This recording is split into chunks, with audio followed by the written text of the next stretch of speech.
podcast, episode number 309 for February the 20th, 2026. My name is Fraser. I'm joined on my left by Neil. Hello. And on my right by Dave. Hello. And when I do that, I go on my left by Neil. I always point to the right. I don't know why. Is your image Everything's flipped? backwards when you're streaming. Yeah, it's it's the streaming fault. Left and rights are all out the window when you.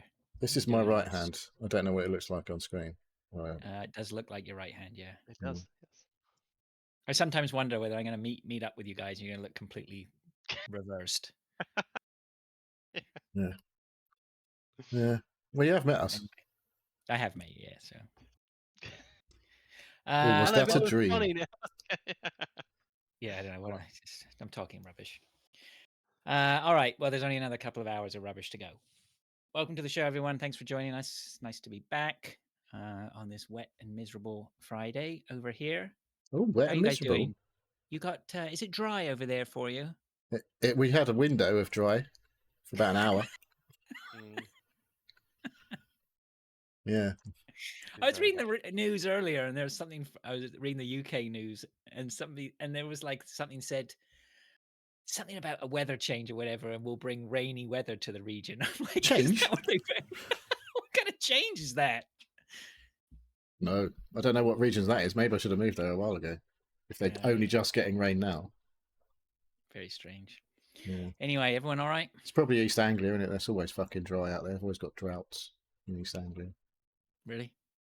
It's actually up north at the moment. They're droughts. The northern parts, like Scotland, they've had a lot less rain than most. Well, that's just not right, is it? No. The country's upside down. It's supposed to rain up there all the time. Yeah, there's a place in Cornwall that's had consistent rain every day for about 50 days. I don't think it's just Cornwall.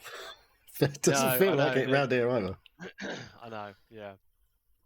But yeah, that's the most rainiest place down somewhere in Cornwall. Well, that's the way weather comes in, isn't it? Generally, like it sort of comes up from the Atlantic with the the Gulf Stream and all that. The Gulf Stream, yeah. Nice. Does the weather not sort of flow up that way largely? You sound just like a meteorologist. Do I? I don't think so. I'll be on the BBC next week. What's that? That woman left, didn't she? So maybe I can take her job. Although she's on the mornings, I think. I don't think you can. I don't think I can get in there that early. It's pretty easy, isn't it? It does it all for you now. Just say I fucking. You just got to look pretty and read it. Yeah, there you go. It's and always sound like you know what you're talking about. Yeah, well, that's the key to everything. Yes. Oh, yeah. More of that coming later, I imagine. Sounding like we know what we're talking about. All throughout. All right, well, let's crack on with the show then. Let's get on with some football. Oh, fucking, I can't even look at it this week. It's so bad. No? Oh, Neil, what happened? I had a right fucking stinker. I can tell you what happened. For some stupid reason, I thought Victor Gyökeres with 2 games might actually do something against 2 crap teams, inverted commas. Like, who was it? Oh, Brentford. Well, I wasn't really expecting too much. Brentford, yeah. They're the mighty But upsetters. Wolves, the extra game that Arsenal had in the game week where you thought, oh, everyone's going to get loads of points. It was 2-2. So everyone who triple captained Gabriel got no clean sheets. Yeah. You got your wish there, didn't you? I did get my wish there. So, but unfortunately, I did captain Victor Gyökeres. That pooched Lewis big time. Well, he triple captained Gabriel. He got 21 points, but it's not that great, really. Well, I got 54 points, when I triple captained Erling Haaland earlier on in the season for 1 game week. There you go. And 1 game. So I don't think it went great. No, it didn't, did it? People have burned it, and I'm guessing maybe Man City might have a double game week coming up. You never know. I kicked Rice out for Zubamendi. That did not work out. That didn't go well. No, you should have kept Rice. And you know what? I made 3 transfers, took a -4, and if I'd have left it alone and captained Bukayo Saka, I'd have got fucking all right points. Because my defender that I brought in for Palace did shit, and Victor Gyökeres did shit.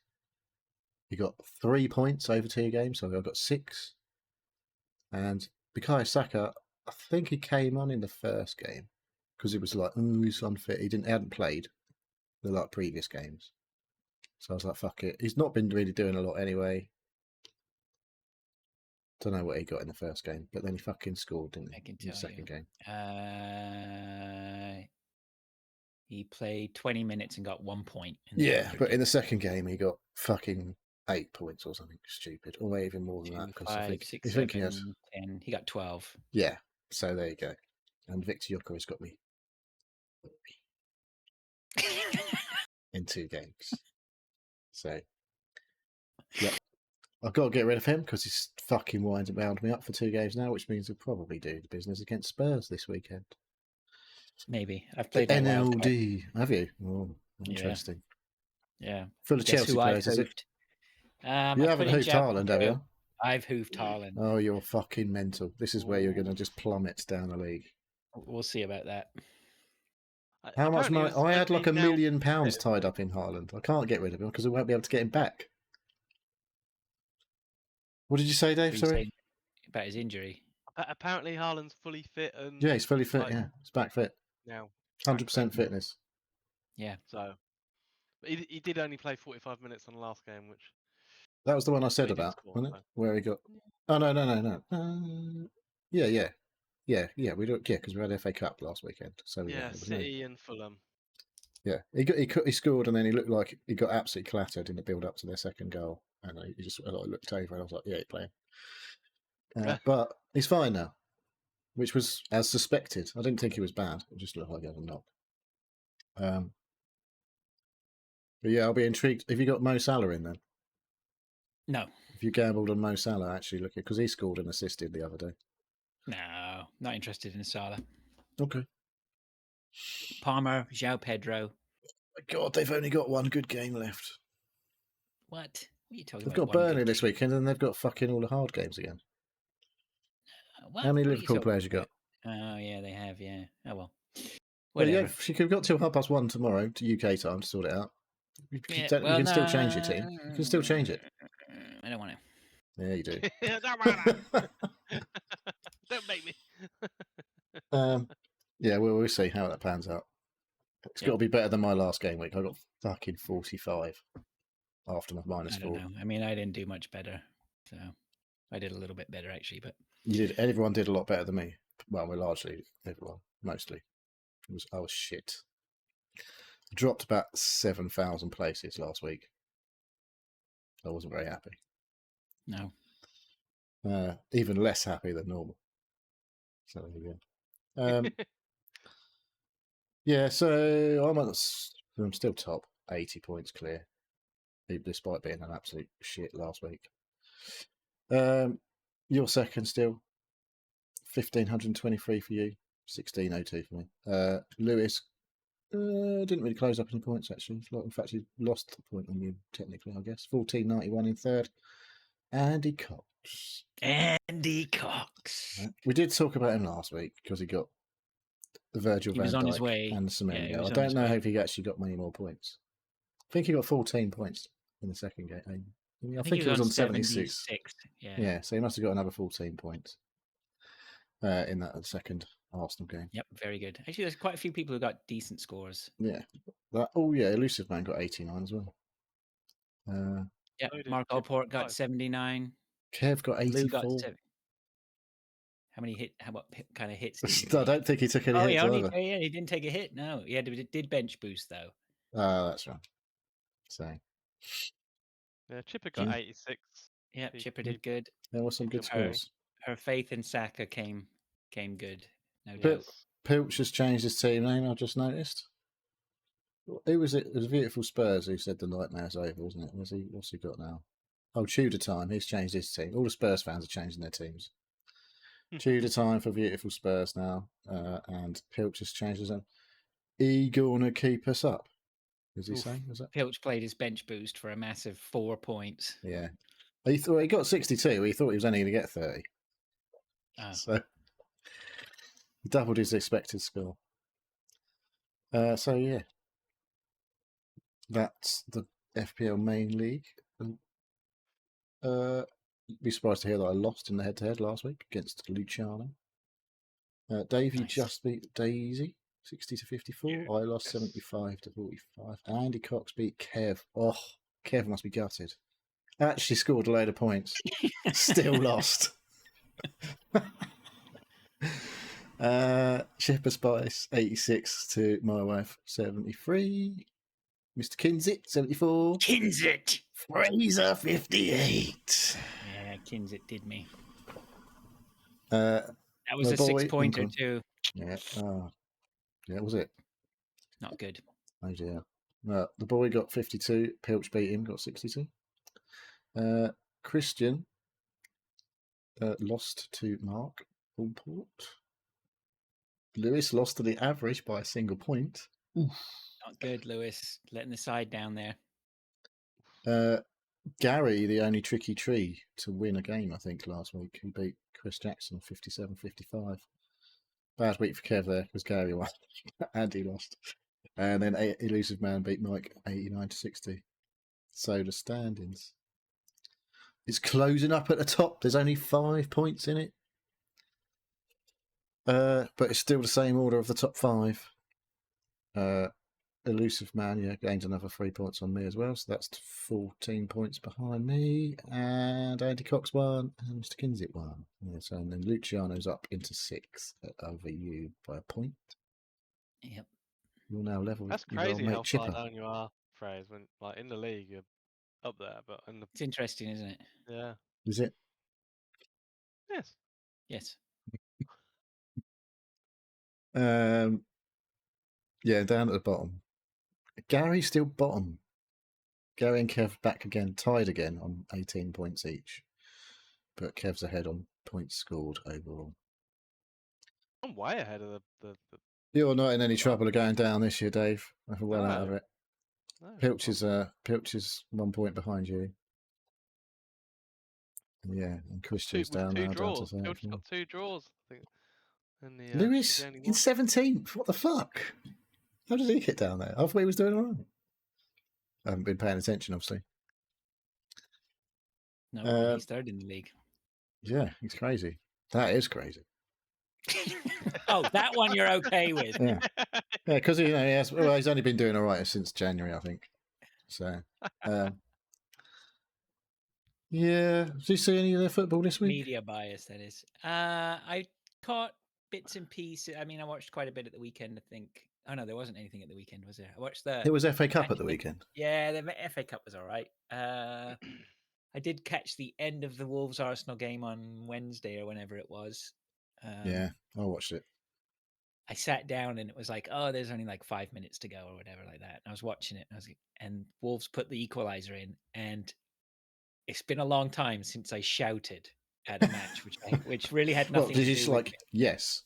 As in the word, I went, yeah. I don't know whether it was loud enough for my neighbour to hear me. Is he an Arsenal fan? Isn't he? He's joined with me. Yeah, he's on my side, on my left side. He's an Arsenal fan. Yeah, and I usually text him when they fuck up, but I decided not to do that. That's probably they're all crying. Yeah, I'll catch their up worst later. fears are coming true once again. Yeah, we'll talk about that in a minute. Yeah, we've got a question. Yeah. Sorry, go on. Champions League, Europa League, all that bollocks. Forest won their first game under their new manager, 3-0. Yep. In Europe against Fenerbahce. A difficult place to go, they say. 50,000 people. Not a bad turnout.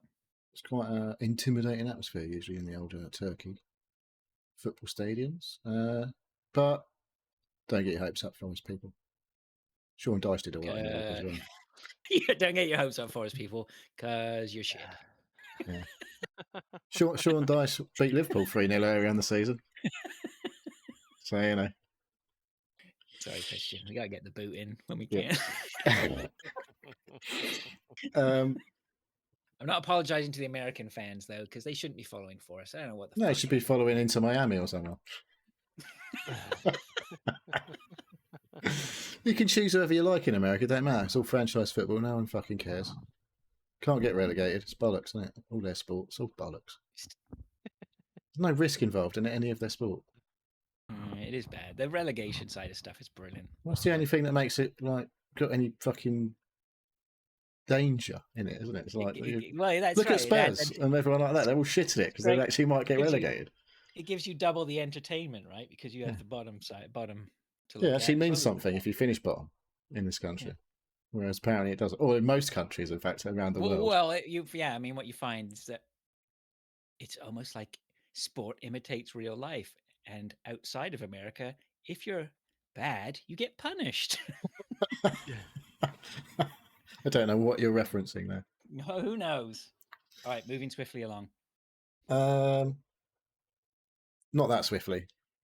There was a Newcastle. Did you see that? They're off to they went to Kazakhstan, isn't it? Karabakh. Yeah. I nearly texted you. I was like, "Are you going to put Gordon in now?" No, because he only scores in the only scores points in the Champions League. He scored 4 fucking goals in one half of football. Shit. They were fucking shit, though. It was 5-0 at half time, wasn't it, or something stupid? Yeah, I think it ended. Did it end 6-1 or 6-1? Finished 6-1. 6-1. Karabakh were awful. They were it was comedic how bad they were in the first half. The keeper made something like 10 saves in the first half. Yeah, he was man of the match. The keeper, and they was 5-0 down. It was fucking mental. Shots on goal he had.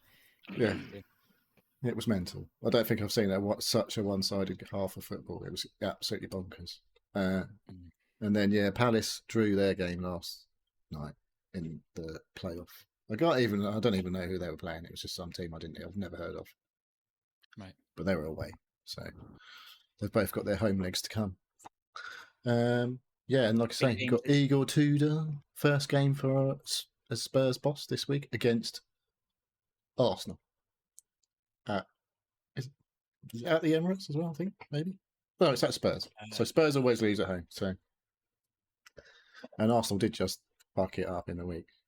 Oh, is that 2 draws?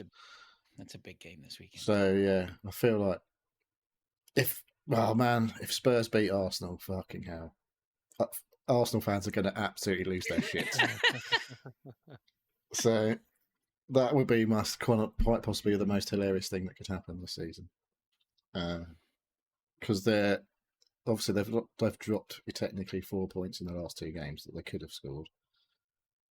They've got to play Man City at Man City still, and Man City are 5 points behind with a game in hand. So, spaghetti-o. Anyway, that was kind of gone into Pilch's question. Should we just move into that now? Yeah, well, let's. What do we got here? Yeah, okay. So moving on to listener stuff, we've got Pilch saying here, "Have the Gooners bottled the league again?"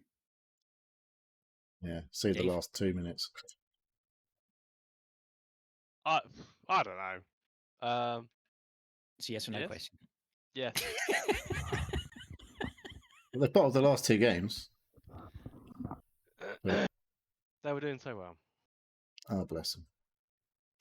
The thing is, man, it's like everybody's just like, they've dropped points. I mean, it's like, they dropped points, but they've still got the quality. They'll still be fine. They'll still push through. Whatever like that. And then they drop points again. You're like, blah blah blah. And then they're dropping points again. You're like, Yeah, it's been a bit of an iffy run, hasn't it? Arsenal Fan TV. I don't know if you've heard of that. Have you heard of that? You must have heard of Arsenal Fan TV. I mean, it doesn't. I'm sure it exists. It's been a thing for a while. I'm sure it's very non-biased reporting. Exactly. It's a bit like American media, American news. So they're obviously completely losing their shit, I believe. They should be. I mean, the thing is, and here I will just say this. I will say, have Arsenal bottled the league? My answer would be, at this point, yes. And primarily from the point of view is that they absolutely lost the fucking plot at the end of the game. Well, they fucking knew they fucked up, basically. But they were rattled, right? They fucking lost the plot at the end. They were getting all argy-bargy. No, I didn't see anyone crying. So, there's that.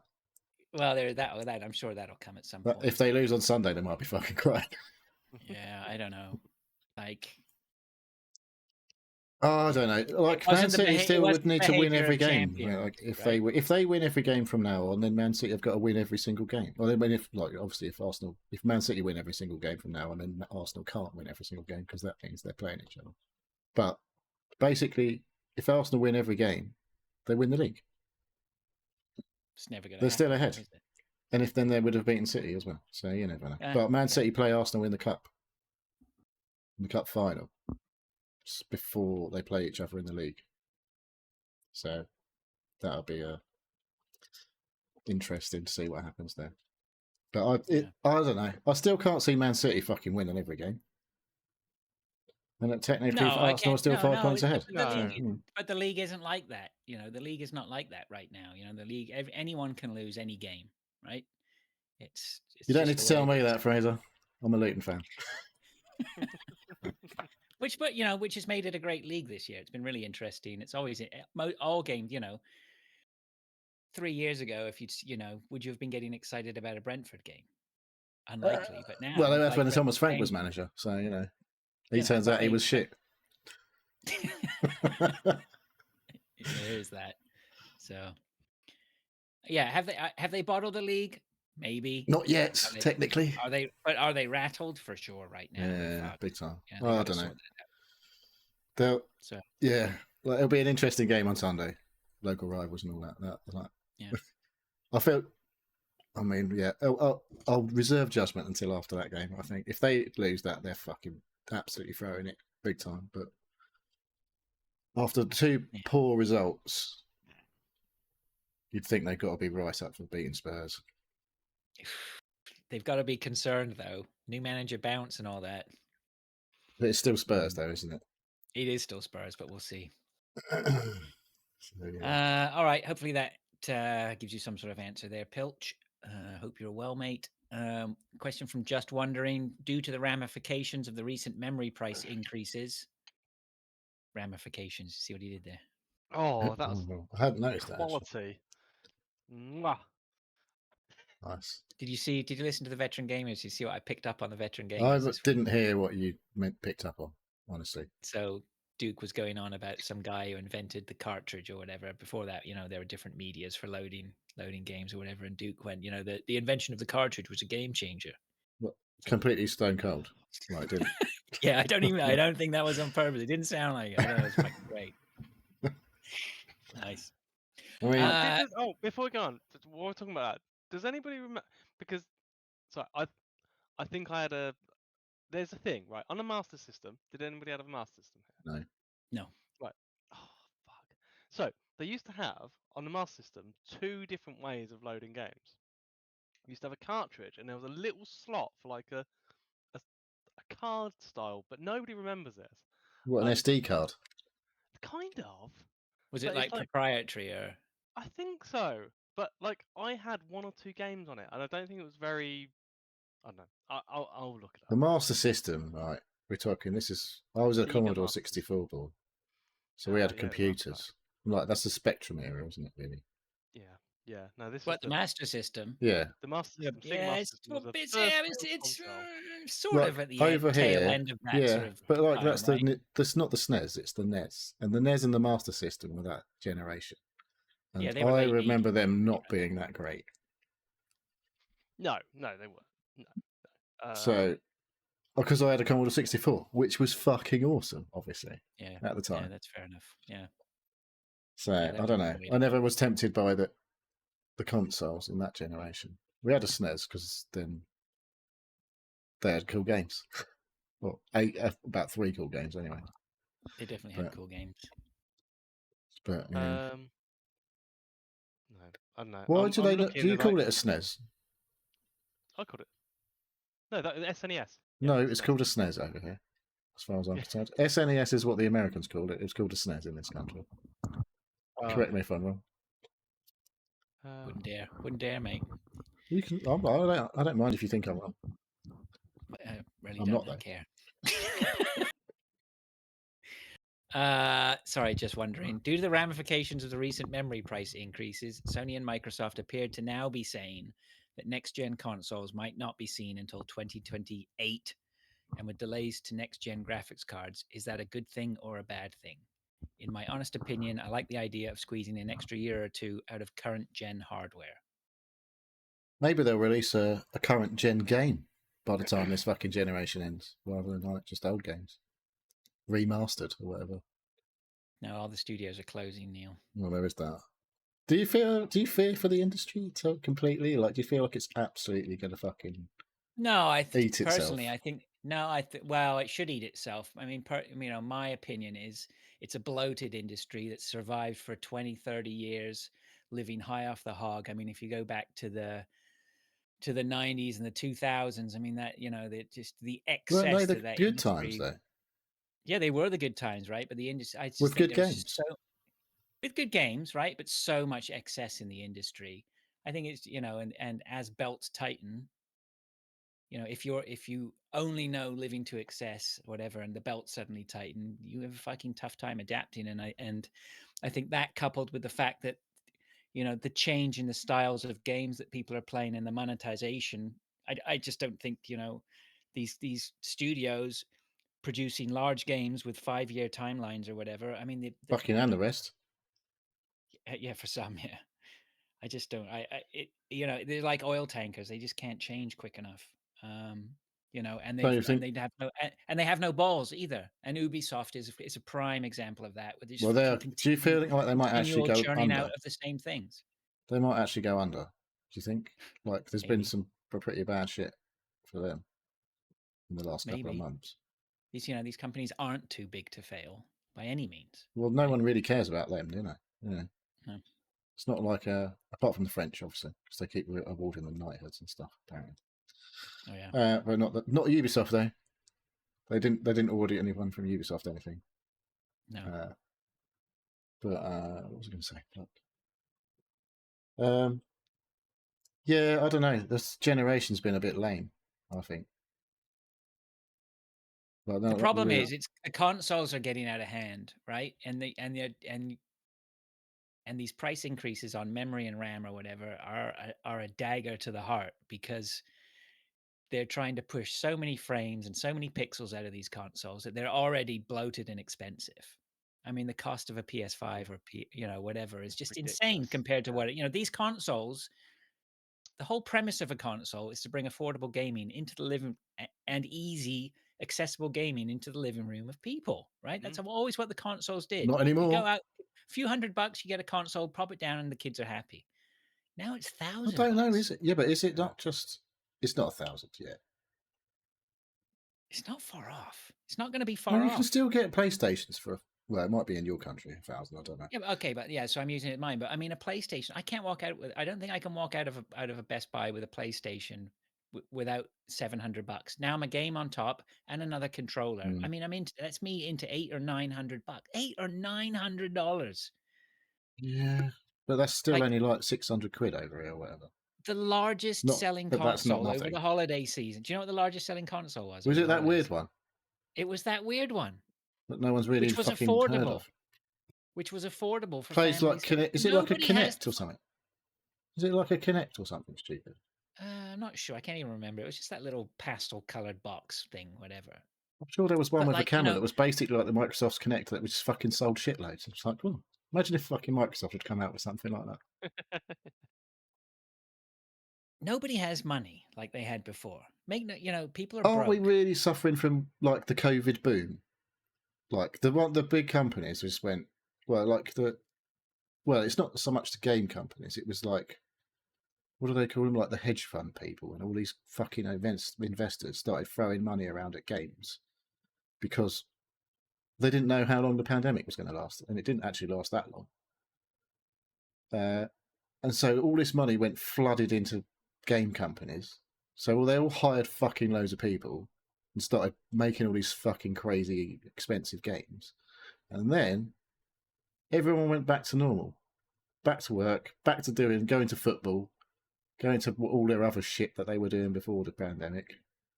And a lot of the people who started playing games just don't fucking playing games anymore. They're certainly not spending 600 quid on a console or whatever. Not on indoor entertainment, like to they've got better things to do with their lives because they're not fucking sad nerds. And better things to do with their money, right?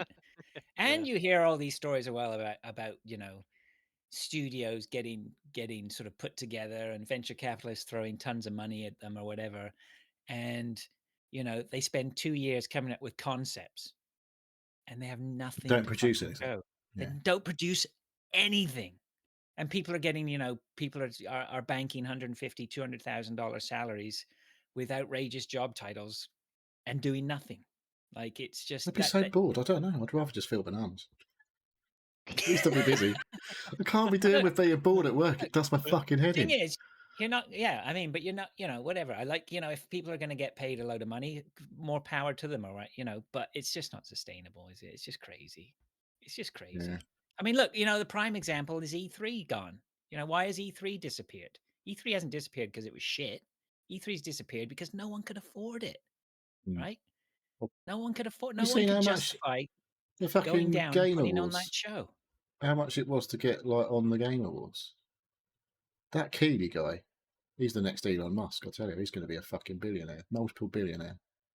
Yeah, well, maybe. People paying him fucking millions to get their video on the fucking show.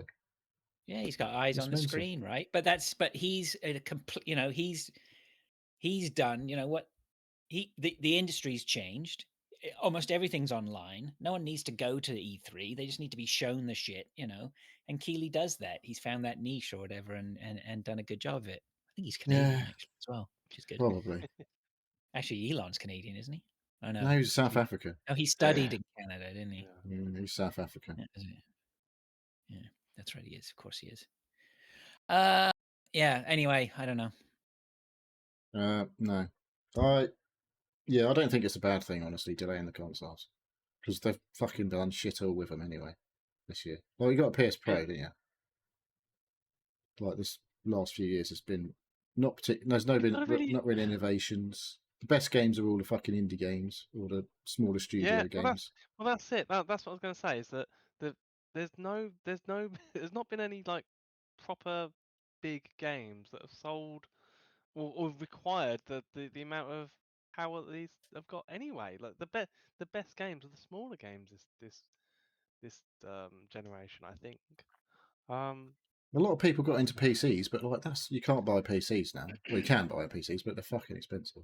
Like you think consoles are expensive, PCs are fucking mental. If you want like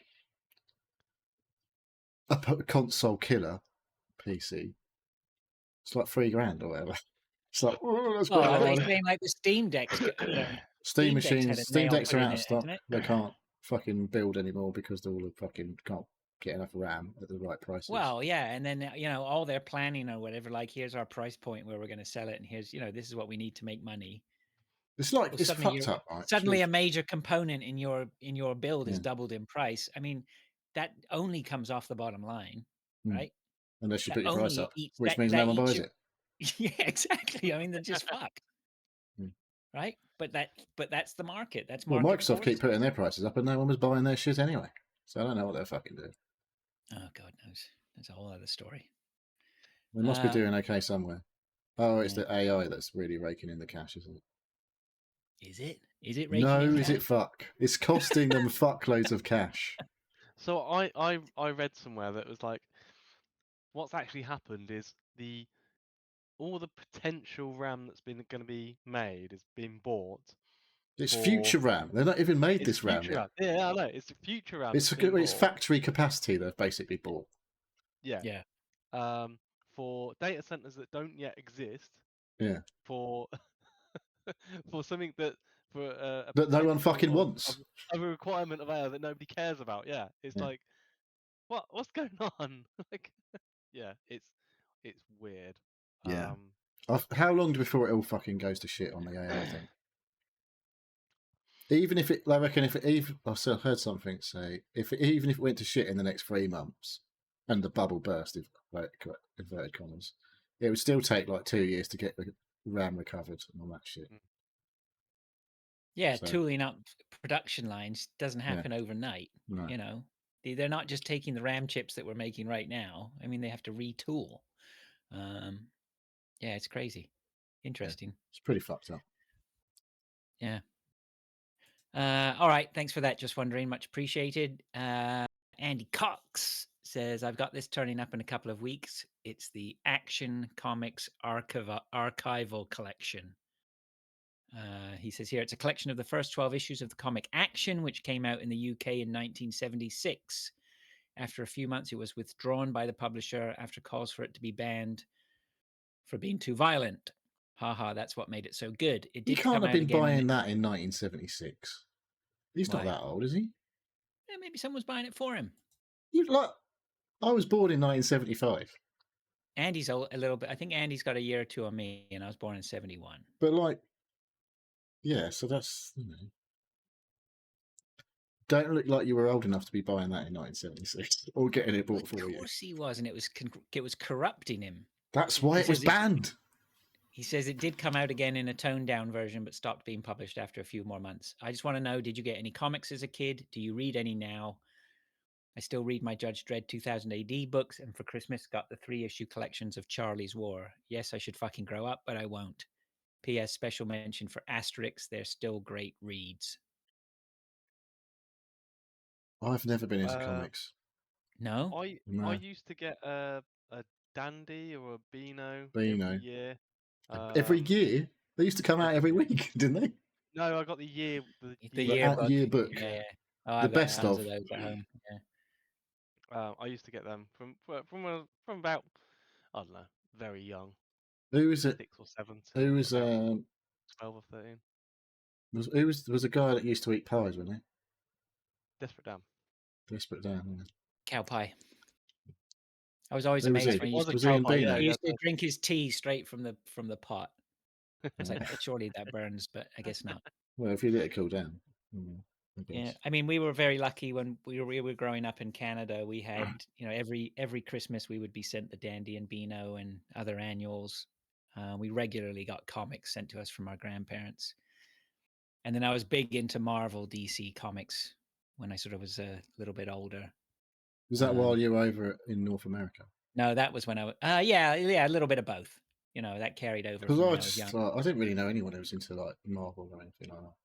Yeah, I was all into that stuff growing up. And then when I got into around about sort of 15, 16, I was getting into graphic novels for a while. Going back, actually, and here's one from Blast from the Past, 2 Blasts from the Past that I remember. One, Dandy and Beano were good, but I always liked Sparky, if anybody can remember that one. That was my favorite. That had some really off-the-wall kind of shit going on in it. And then for buying comics, I was into 2000 AD, all that sort of stuff, loved it. And then there was one that came out called Scream, which was like a horror comic. And that was that only lasted about 12 issues. It's probably the same like Action Comics that Andy's got here. But it was good. I enjoyed it. Yeah, I loved comics. I don't know why I never really did it. I am reading a sort of comic now, more like a graphic novel representation of that Sapiens book. There's 2 versions of it. There's a written book and then there's a comic book. Yeah, I've talked about it before. I got it last Christmas or something. I've got the second one. The graphic book or the graphic book. one, yeah. The graphic one. Yeah, I don't know. I don't read. And I loved Asterix. Loved it.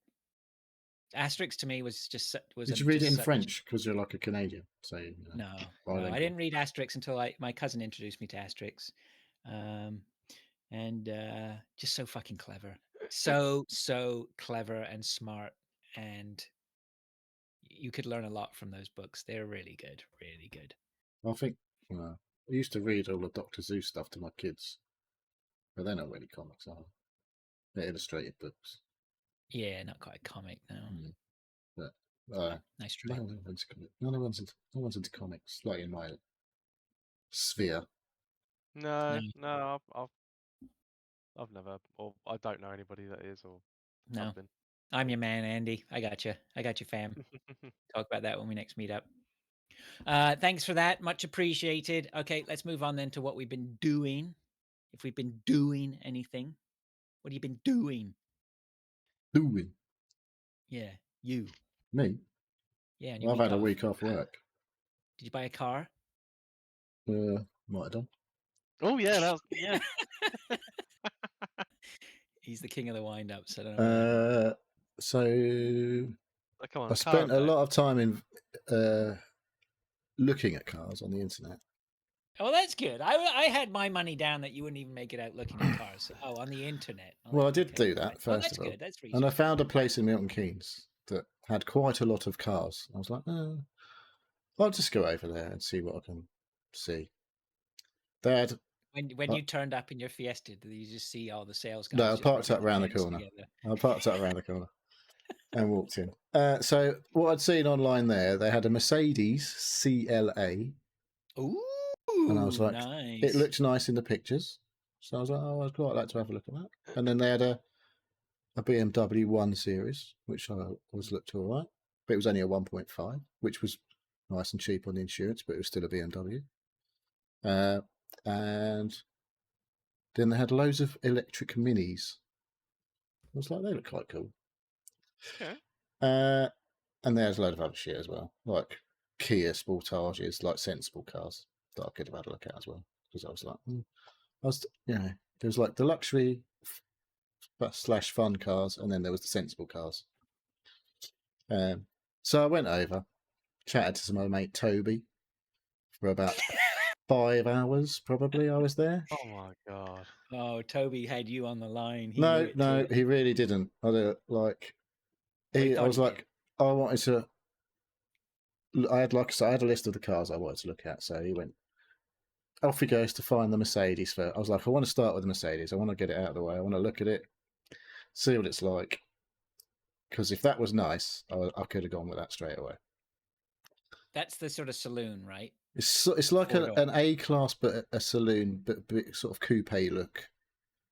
It has got 4 doors, but it's sort of like swoopy, like a coupe. And I think it's on the A class platform, but it's sort of Car a looks mix so between fucking seeing. sweet from the rear. Yeah, exactly. I've got a real thing for the rears of some cars, like Jaguars. A lot of the fronts of Jaguars aren't that great. Some of them, but the rears are always fucking sexy as fuck. And that rear on that Mercedes is lovely. Yeah, exactly. I like the look of that Mercedes. Yeah, that's sweet. And I can then see you in that.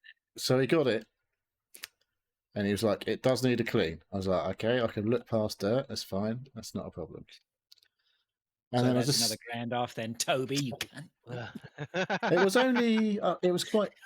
I can't remember how much it was now. I don't know. I was looking in sort of 12 to 14 grand categories, basically, or 11 to 14 grand, depending on which car it was. And so he opened the car. Well, I had a look in the boot, and I was like, there was someone's towel in the boot. I was like, that's a bit weird, but there we go.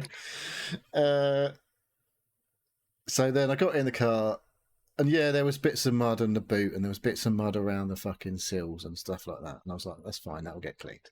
But I sat in the car, and I just like, he didn't even turn it on. I was like, I don't like this. No.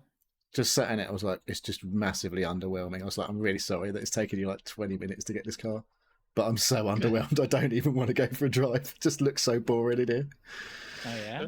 Yeah, Really? and it was really. I was just like, that's really quite boring, and quite shit. Interesting. My dad's got a Merc E-Class, and that's a nice motor inside. But I don't know. I just sat in there and I was just like, you don't want that old man experience. The gear knob looked really fucking worn and shit, and I was like, that's a bit shit. Like I say, it's clean. There's clean, and then there's just like really old looking shit. I was like, I don't know. Right. I was Was just it like, it just felt dated. Yeah, it was 6-speed manual. Yeah, that was only I think that was only a 1.5. So I was like, you don't even need to turn that on, mate. Let's move on. I'll look at something else. Take it away. So then I went to the BMW. Toby. I got the Beamer out, and it was that was a 19 plate Beamer in this. I don't even know what colour blue it is, but it's a really nice blue, and it was the M Sport. It was a 1.5, but it had the M Sport spec on it, so it was like it was a bit lowered, looked the fucking business. And when I sat in that, I was like, "Oh, this feels nice." Yeah. And I was like, the seats like hug you in the fat bits around the side if you're fat like me. And it's like, "Oh, this feels good. I'm fucking part of this car. I am part of the fucking car in this thing." Nice. And that was nice inside, and it only had 40,000 miles or something. No, I can't remember. I think it was about 50k on the clock. That one. Yeah, there you go. I was like, for 2019, it's all right. It's not that many miles per year. And we went for a little drive in that, and I was like, it's not the fastest because it's only 1.5. I didn't really put my foot down in it, but I was like, it's not going to fucking go like shit off a shuffle, obviously. It The did thing feel is, nice. it doesn't necessarily have to go like shit off No. a shovel. The thing though, the BMW is probably going to shine is, once you've got it up to speed and you're hammering around corners or the twisties or whatever like that, Yeah. it's just going to be planted. It's going to Yeah. drive beautifully. I had a BMW 3 Series for a while, and honestly, I still go back. That was fucking just. Well, they're popular for a drive in it was reason. just sublime. Just They're sublime. good company cars, and they drive nice. Even like a sort of normal 3 Series, they've always been great 3 Series BMWs. Yeah. And the 1 Series felt like a mini BMW. It was like fucking. It felt great, and I was like, oh yeah, I could go for this. And then so I got back and I got to chat to the manager about this one. I was like, so let's have a look at the history then on it. And it's like, because you can go through it on the dial, but it only does BMW history on it. So if it had like 2 services on it. And I was like, that's not many. It's not many in 7 years from the BMW garages. I was like, but if it's got a load of history from other garages, I'll be like, fine, that's okay. It had no fucking history. I was like, I ain't fucking buying that car. Fuck no. No, but it gives you a good point, right, to work from. Yeah. So when he came back and he literally had 2 keys and the V5 form, and I was like, so you got no paperwork for that? I was like, no. I was like, well, I'm not buying that car. Fuck knows what's happened to that car in the last 7 years. It's had 1 service from BMW. It had 2 services. One of them was at 8 miles and the other one was at about 25,000. I was like, no, not fucking buying that car with my head. I was like, I absolutely love that car. But I'm like, I'm not buying a car that I have no idea what's happened to it. No, it's not as though there aren't other ones, right? Exactly. Yeah. There's fucking loads of cars around. So I was gutted when that was fucking like that. Because if that had a all right history, I'd readily fucking gone for that because it was nice. And the insurance was not bad either. It was only a couple of £100 insurance.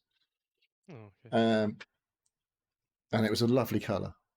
And then, actually, I did notice a couple of things. When I looked at it, it was like, oh, that looks fucking in mint condition. It looks great out on the outside. And when I went back to it, it had like these weird paint blobs on the fucking just next to the windscreen. I was like, well, someone's done a really shit job at trying to cover up the fucking. Yeah, it's not good. Yeah, so it just got worse the more I looked, basically.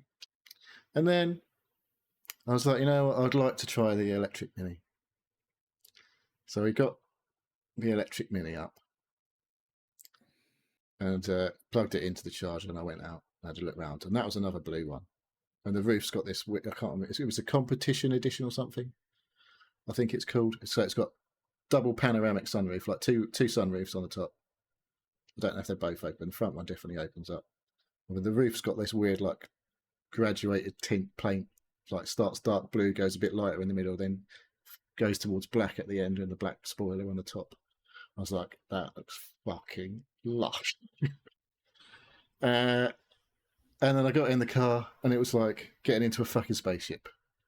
When I turned it on, I was like, how much battery has this got? It's like, what's the battery health? No one they pissed me off a bit at this place, because it's like every time I asked them a load of questions, they just didn't have their fucking answers. So I was just a bit like, after all this car, I was like, I'm not fucking buying a car, because they don't fucking know anything about any of their cars. And they had a lot of cars. And everything seemed like a massive hassle. But anyway, it had fucking 3 miles range on the car, because they'd literally just charged it to fucking move it. And I was like, are you fucking kidding me? I'm not even going to be able. So I could literally go about a couple of 100 meters down the road and turn around and come back.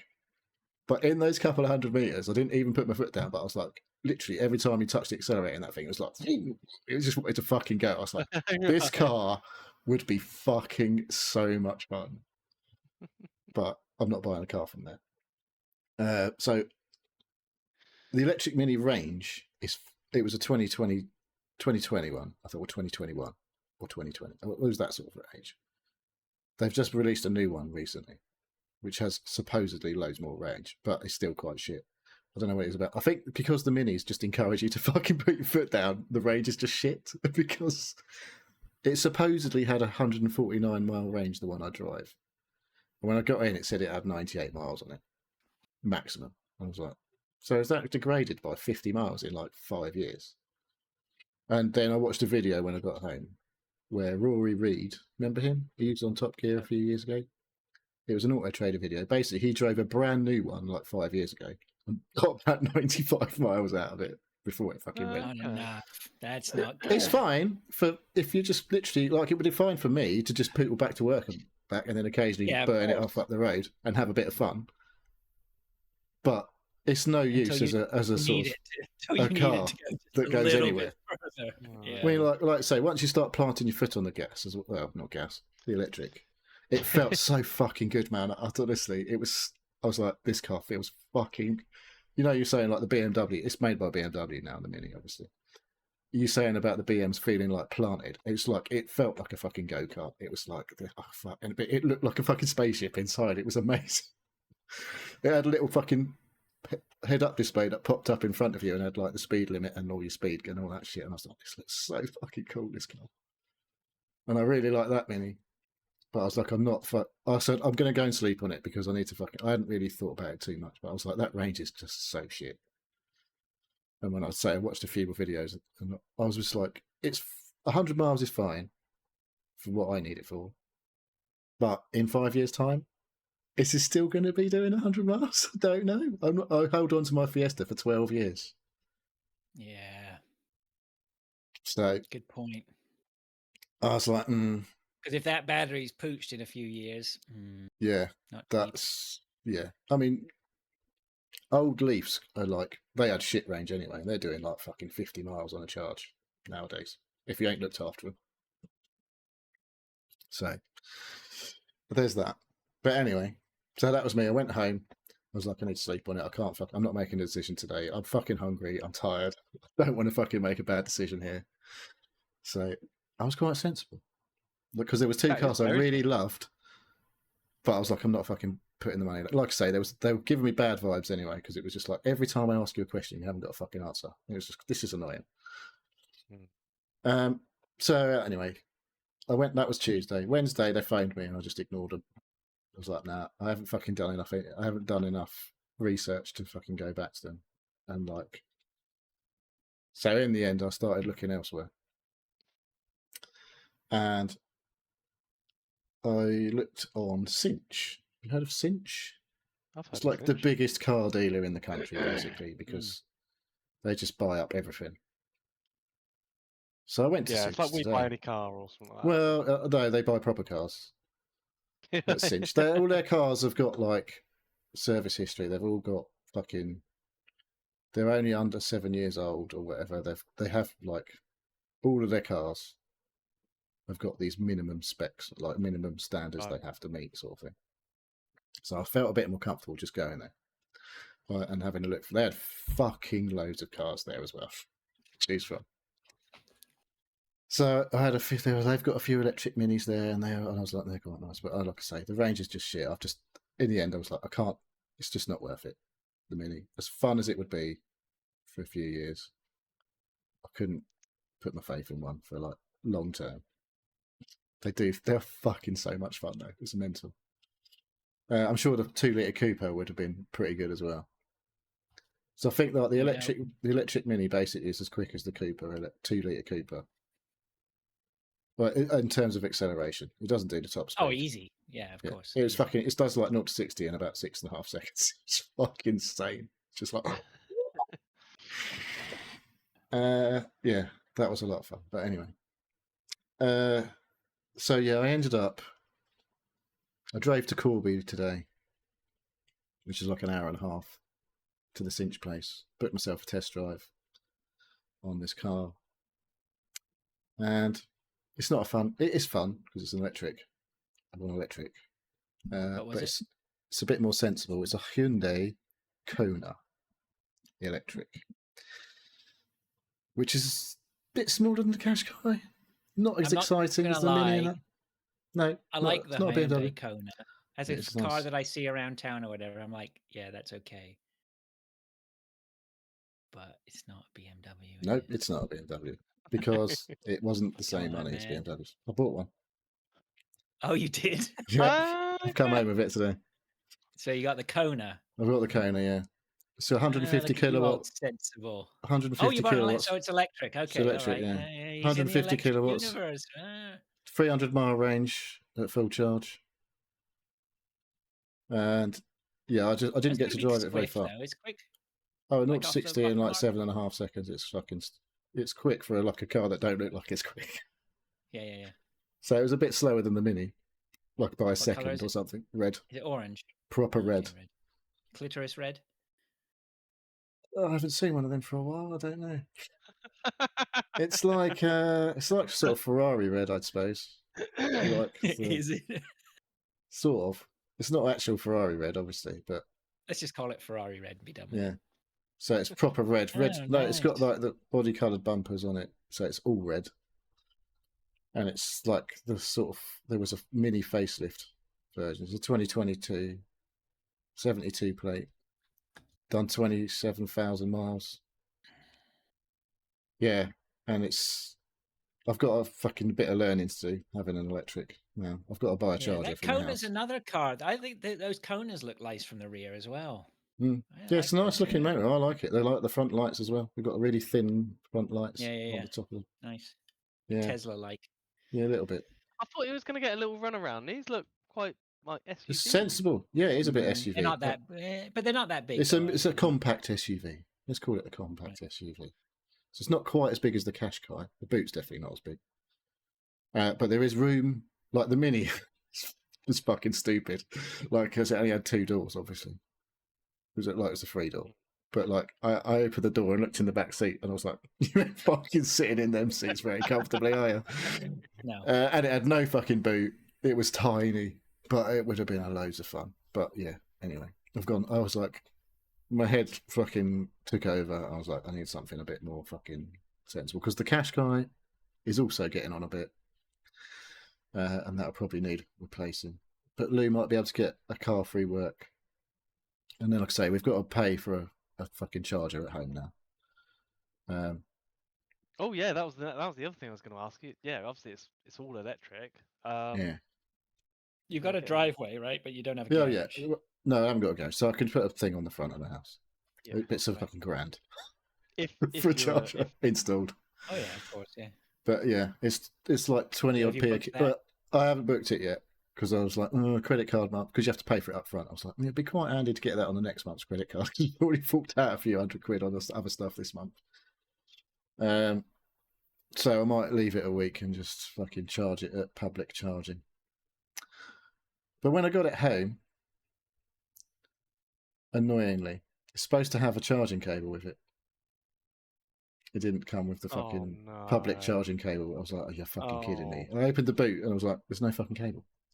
I've got the one that plugs into the fucking 3-pin socket on the wall. Right. But there's supposed to be another cable that you can plug it into, like a proper charger that does like 22 kilowatts or whatever. Don't they plug into the car itself? So there's 2 types of chargers, AC and DC.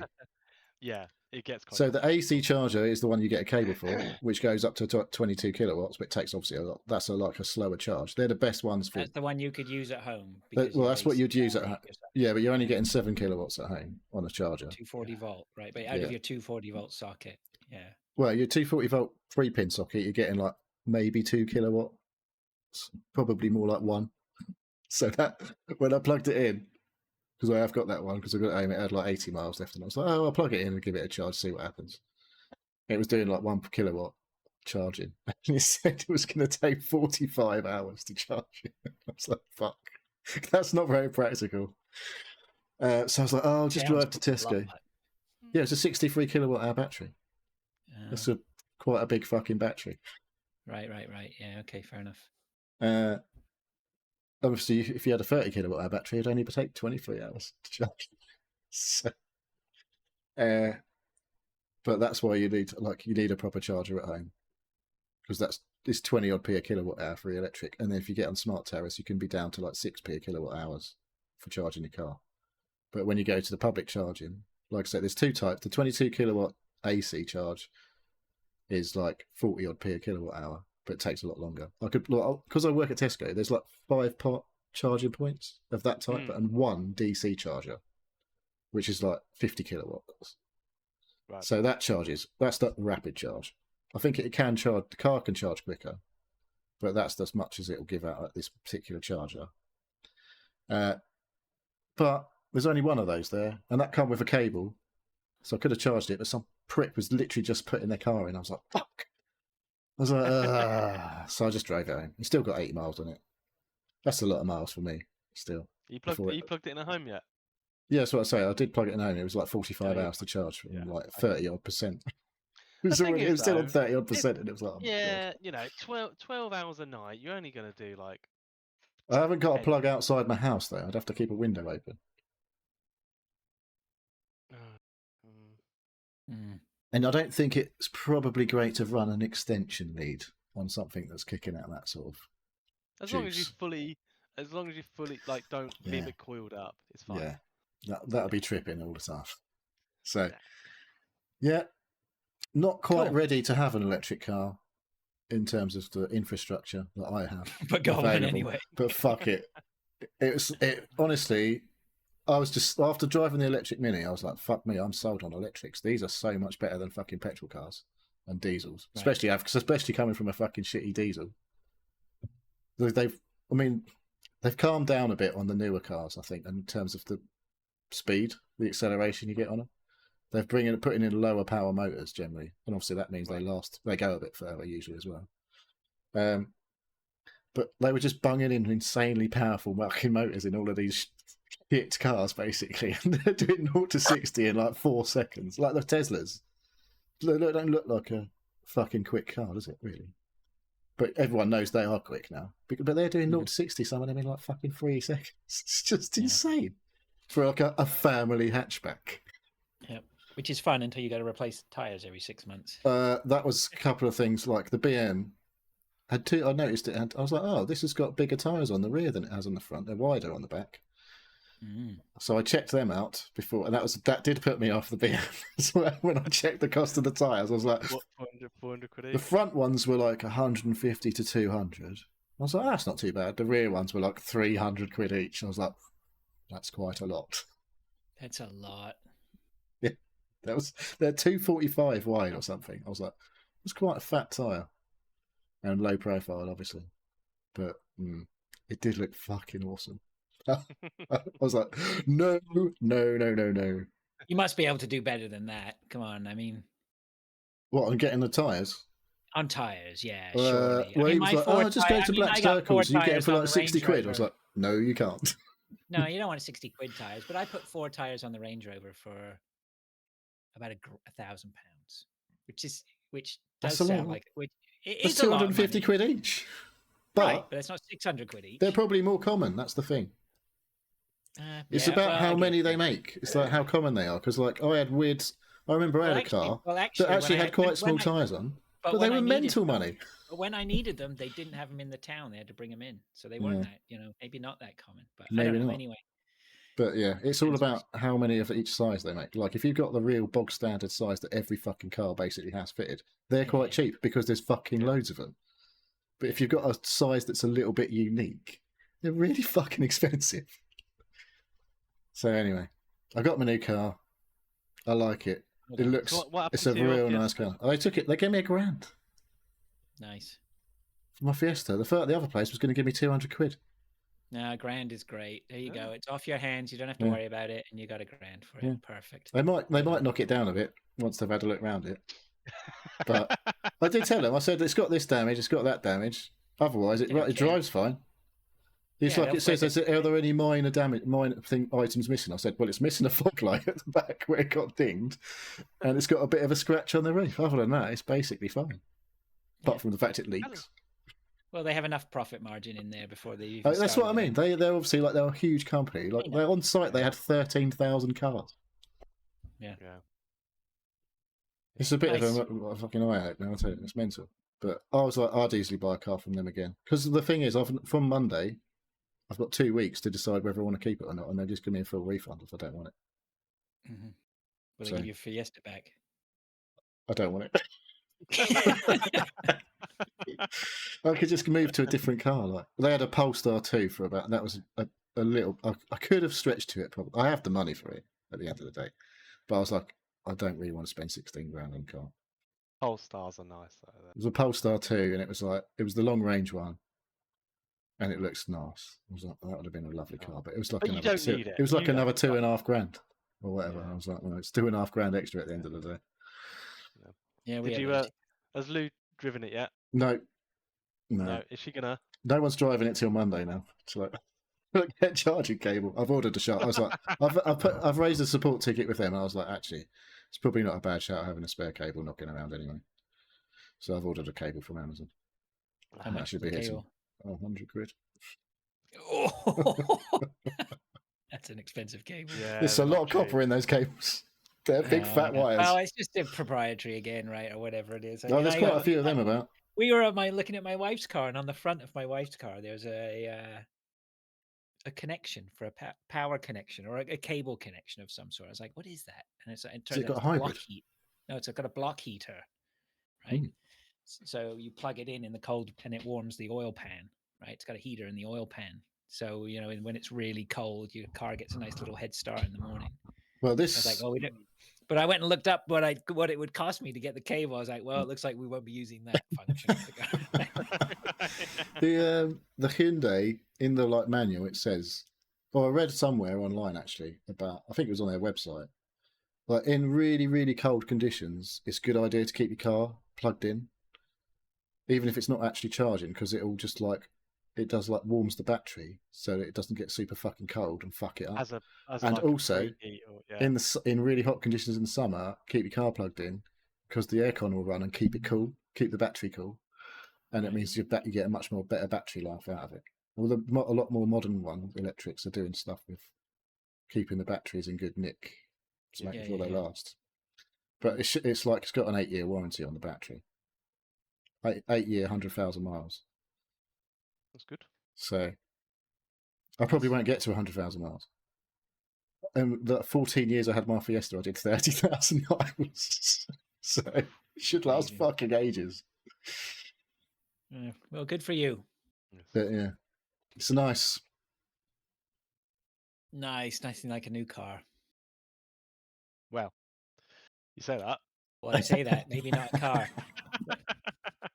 Dave, talk about your bike video. I just did 2 seconds. I'll be back in 2 seconds. I just got to feed His Royal Highness. Hang on a second. I did watch the video, Dave.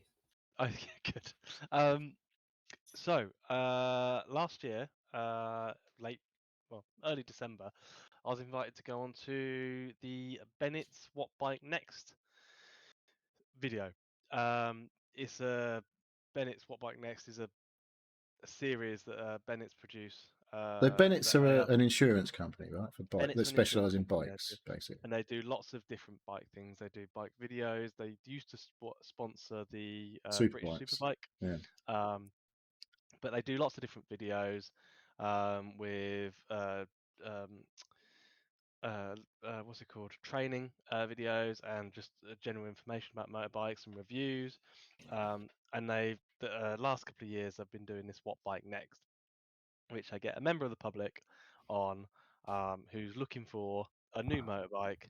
You go on, you tell them what's what, what bike you're looking, what your circumstance is, and what kind of bike you're looking at or looking at getting. And there's 2 guys on there, Michael and Simon, who choose a bike, and then they have a random guest. It's normally like a sponsor, a spokesman, and there's a random bike that he throws into the mix. So yeah, I went on that. It was a cold December ride. I went up to Doddington. There's a sports bike factory. Sells lots of second-hand bikes. It's right next to. Yeah, had quite the collection there, of stuff. There was a lot of bikes there. Yeah, I watched the video as well. They're right next to the track there as well.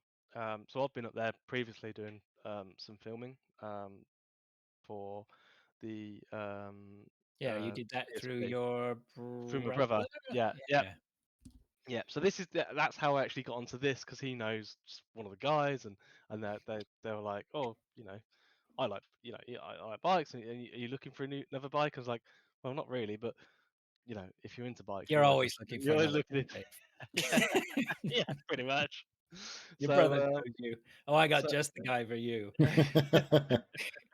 So basically, I went on and I was talking about my MV Augusta, my sports bike, that I was wanting to get rid of. Because end of the day, over the last year or so, I haven't really ridden it as much as I wanted to, and the reason being is it's a lovely bike. It it looks better than it is to ride, basically. For you, is that because of Yeah, your size? it looked brilliant in the garage, and I was very proud of it. But yeah, like going out for a ride on it, it was such a ball ache.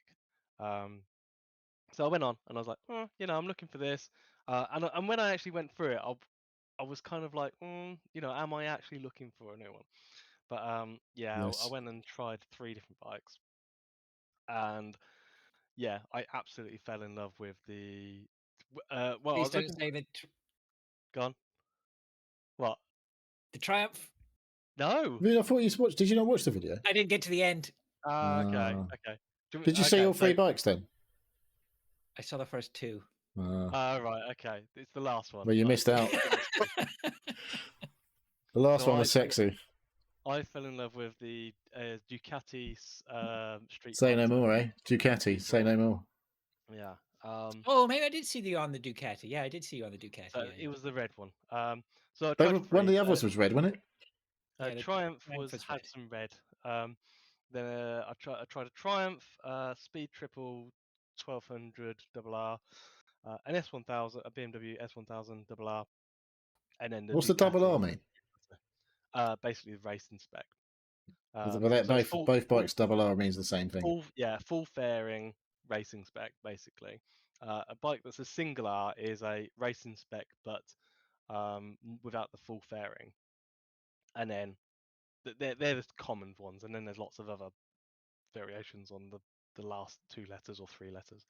But no, I jumped on a Ducati Street Fighter V4, which is a twin. No, it's not a twin. Four-cylinder It's a engine 4-cylinder in a V. 90-degree V. 90-degree I V. paid attention. Yeah.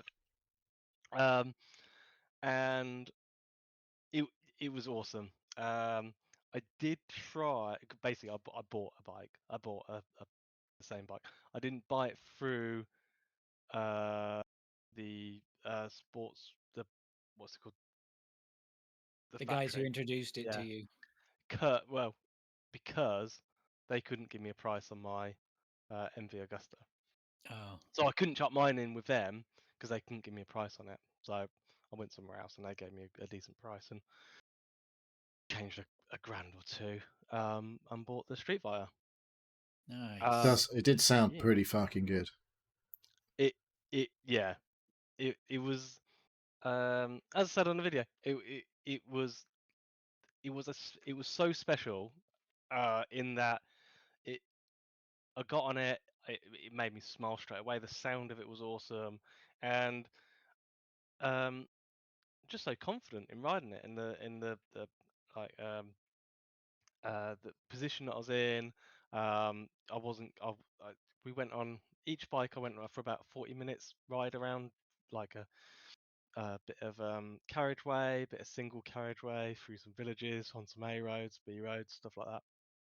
And yeah, it was. And then on part of the filming as well. There was actually like a bit that I stopped, turned around, and done some shots over like a bridge. Uh, Turned around, came back, and I did that a couple of times.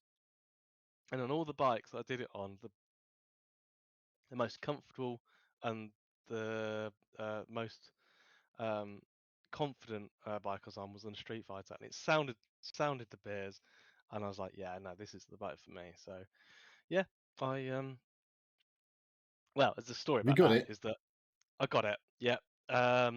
I haven't got. I've got pictures on my phone. I'll do pictures on Discord later. Um, the Basically when I was doing this, it was about a week before my dad died. He was in hospital and everything, and so I was probably a bit not with it on the video. Hmm.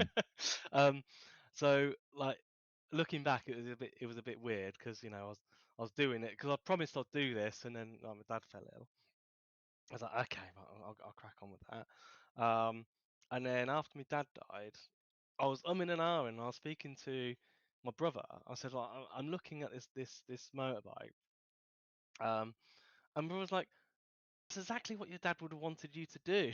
It's like he was into bikes, buy the bike that you really want. I was like, oh, Yeah, bastard. I saw you Now I've got to go. posted a video of your dad of a ride with your dad as well the other Yes, day yeah, on yeah. YouTube. So yeah, that's nice. That was I don't know.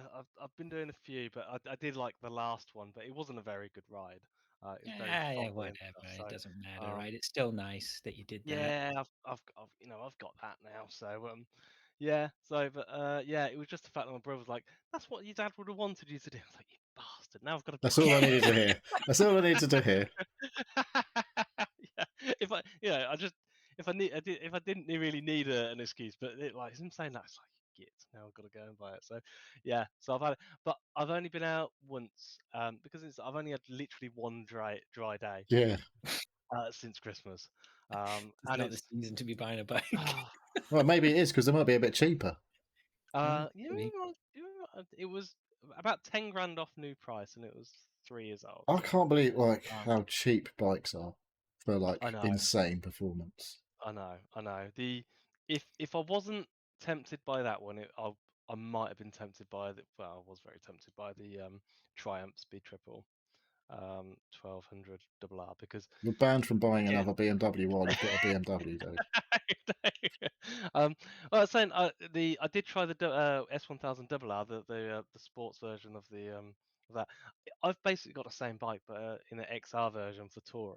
It's Yeah, pretty much boring. the same, so I'm not gonna do the same one. Yeah, Where's the fun in yes, that? Yeah, yeah, exactly. So I did want something different, but yeah, I'm nice. desperate to get out on the Ducati proper. Yeah, God, I'm so gonna have to come. I'm gonna have to come up and visit you, Dave, for a ride on these Well, bikes. I nearly went past. I must have gone past you a couple of times today, pretty much. yeah, Yeah, where were you? I drove up. What was I driving? Is it A45 or A43? I can't yeah, I'm remember. on I the was driving to. A45. Yeah, I drove past A43 the is sign only for Grange Park, and I was like, "Oh, I feel that's where Dave that's lives." I think. literally just down the road from me. Yeah, Yeah, yeah, that way. Yeah, yeah, yeah. So yeah. yeah, well, if you went on to a roundabout that's got loads of roadworks on it, that's basically where I Well, am. that could have been anywhere, Dave. Yeah. If you were going to um, say potholes, that's literally fucking everywhere that I drove. yes. Fucking mental. But no. Yeah. So and the basically the video's up. It went up on Wednesday or Thursday. Can't remember. It's doing really well. Yeah, it was clicking up Guys, the views while I was watching it. The yeah, the thumbs guys up was going up and everything. been messaging me and saying it's done. Dave, you've watched it 100 times apparently. It's done like 40,000 in the last couple of days, and saying that's really good on the videos and stuff. So yeah, It's more views than we get by a few. it's a few. Yeah, Pilch was saying, "Oh, did you say about the Seal podcast?" I was like, I couldn't really worm it into a conversation anywhere. But like I nearly wore the T-shirt that Chinny got us. But I forgot on the day. I was just like, yeah. But no, We'll it's forgive you, Dave. but yeah, no, it was good. It looked like you had Yeah, some fun. Anyway. if anybody's interested in listening, just look up Bennett's What Bike Next, and I'm on the latest one that they've released. Well done, Dave. Nice. Yes, Spreading good. his wings. Spreading his wings. God, I feel like I'm left out. I need to buy something. Well, I'll tell you what, I forgot to talk about it while I was doing my car chat. I did look at quite a few Jag eyepaces. I nearly joined the Jag club, I have to say. Because they are not that expensive to buy. To buy, yeah, I heard Yeah. a horror story the other day that like if you need to replace a headlight, it's like $1,000. Yeah, that's what puts me off like the Mercs and things like that. It's like if I need to fucking fix anything on these, it's going to cost a fucking. Yeah, I mean, I've said it before. Like, if you're going to go down the path of a Beamer, if you can afford it, fine, whatever. But if you're going down the path of a Beamer or a Jag and you've got, you're budget conscious, you need to have money in the bank, ready for the no. rainy day. Yeah, I mean, you have to be prepared to be. You're going to be spending some money on maintenance. There's no doubt about it. You're a fool if you think you aren't. That's the things with the electrics. But you would want not a dealer, but you would want a specialist that to fall back on, who's not going to screw you over, but it knows how to fix them. Right. The good thing about electric cars, right, is there's not much in there that can go wrong. There's no oil to fucking top up. There's brakes and brake fluid. There's a motor, there's a battery, and there's suspensions and things like that, and wear and tear like tyres and all that sort of shit. There ain't a fucking lot that's going to go wrong in there. True. Like True. your service is like, what exactly are you going to do on the service? It's just like visual check, visual check, visual check, loads of visual checks and shit. And I'm like, why am I paying you 130 quid to do a visual check on all this shit? Yeah. So yeah, they do change the pollen filters. You could do that. Don't get a stamp in your book for that, though, do you? Pollen filter the other day, and there was somebody had been kind enough to put the date on it. It was like 2015. No one had changed it for like 10 years. I was like, oh, I better change that. But iPace, I was very tempted. I didn't get to have a look at one. I could have gone to look at one, but I was a bit like, I just like I said, no. If like you say, a headlight or whatever goes, you're going to fucking be forking out hundreds. I saw a review. I think it was JM or something on YouTube. I was watching the other day on the iPace. He was really rating it. It looks fucking large. It does, and it goes like shit off a shovel. It's fucking insanely quick. Yeah, that's a 0 to 60 in like 4 seconds job. At least. At most. Is that it? Yeah, honestly, it's a big fucking 2.5 ton car, Dave. yeah, mine weighs what, 600. That did look luxurious. Yeah, very nice. Yeah. All right, what else? I was going to say, I read somewhere like you can buy premium cars for cheap, but you still pay premium price for servicing and everything else like that. Yeah. So and the thing with the premium cars, right, is that they've got so many functions and quality of life shit in them. It all goes wrong. It's more to go wrong. It doesn't all go wrong, but it's more to go wrong, right? That's just the simple fact, right? My in-car thing, like whatever you call fancy it, shit have you infotainment shit, whatever you want to call it. It's all Android. It's just an Android. It's still got the Android symbols on it. All runs on Android. But you can you can Apple CarPlay. You can plug your phone in there, and then you can just mirror your phone on the screen and use all your fucking apps. But obviously not while you're driving. Not all of them while you're driving. Only the ones you're allowed to use while you're driving. App. You what? What one? Nothing. All right, let's keep motoring forward. Dave, what else you got? I've been going to the gym a lot more this week. Good for you. Good for you.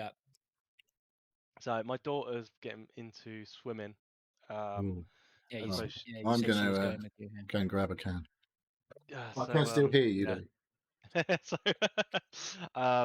So because the gym that we got has a pool as well, we've like, fuck it, we'll sign her up for back into the gym, and she's been hitting it hard this week, so she's been dragging me along. Then I'll go swimming, and then so I was like, oh fuck's sake.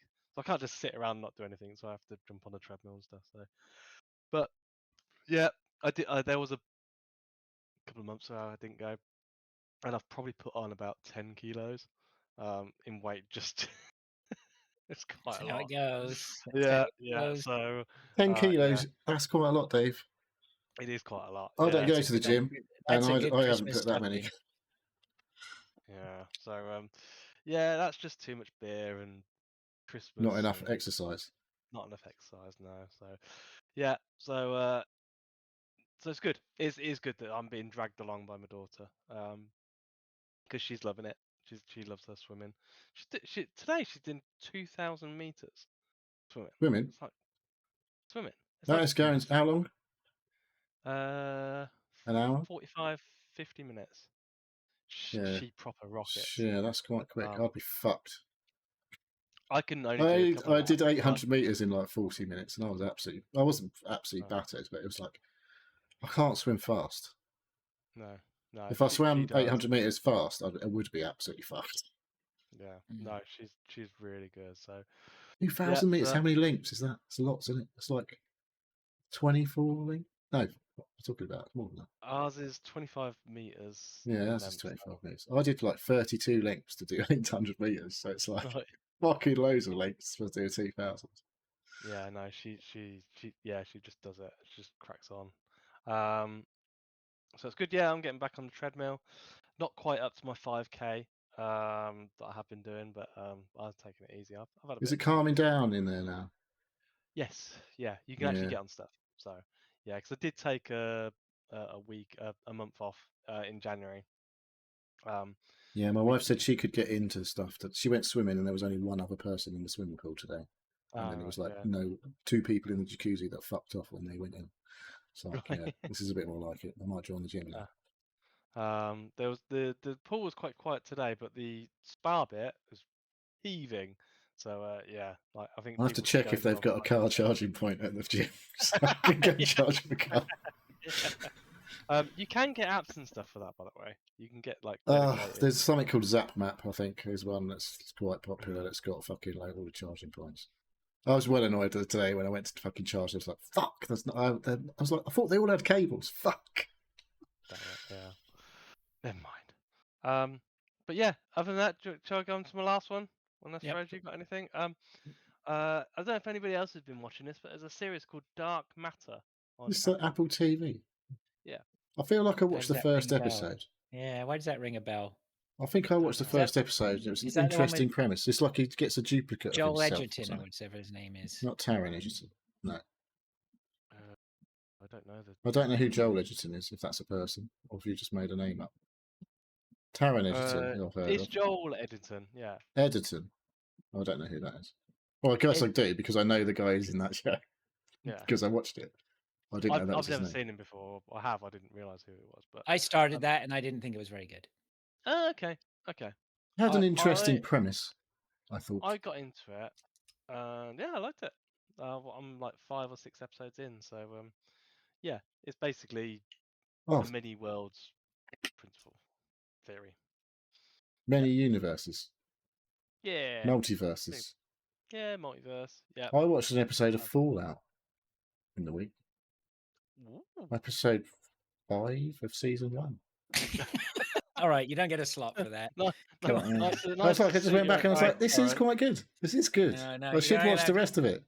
Okay, that's all you get for that, though. You can't. Yeah. No. You got to finish the series or something. I mean, yeah, I'm on episode 5 of Dark Matter, and I've watched them like 5 episodes in 2 days. So yeah, I've enjoyed You're it. getting through it. I'll probably we finish it. finished Daredevil season 1 from 10 years ago. Charlie You like Cox. With Charlie Cox. Yeah, that was good. I enjoyed it. I It was thought all right. they redid a new one. He's not in that one, though, is he? Or he is in it, but only as a No, like I a think cameo. he's in the new one. Yeah, I'm not I sure. don't think he's playing Probably- Daredevil, though. If my memory serves me right, season 2 was really good.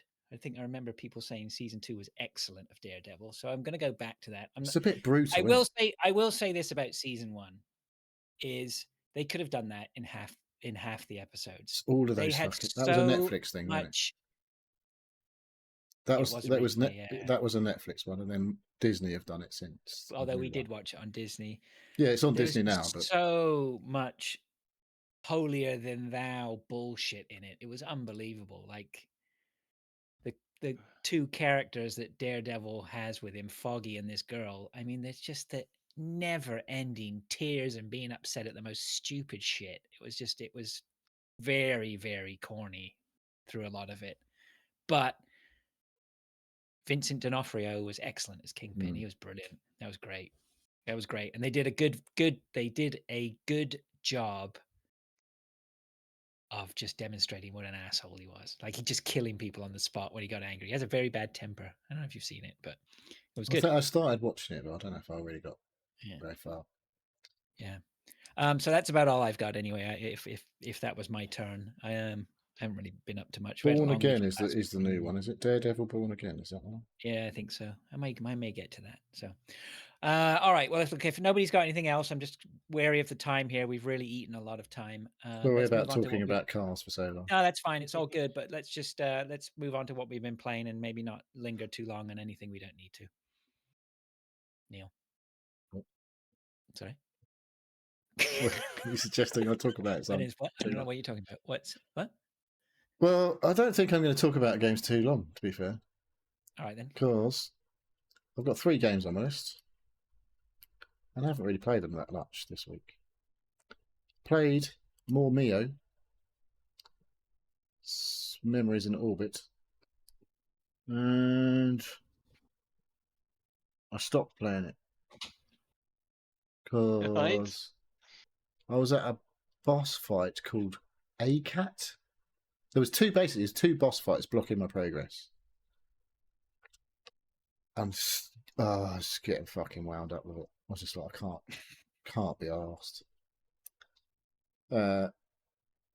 Because just wandering around everywhere, it's quite easy, and then you get the boss fight. It's like it did that fucking thing where like you get so far, and it starts doing new stuff, and you're like, and it just instantly kills you once it starts doing the new stuff, and it's taking you like, I don't know, half an hour to learn the fucking tells for the first phase, and it starts doing new shit, and you're like, fuck off, can't be asked. The game's not that fucking good that I'm gonna fucking It's sit not there. that good, yeah. No, right, it's not yeah. Elden Ring where I'm gonna fucking suffer for the fucking 3 hours that it might take me to beat someone, because the rest of the game's that fucking good.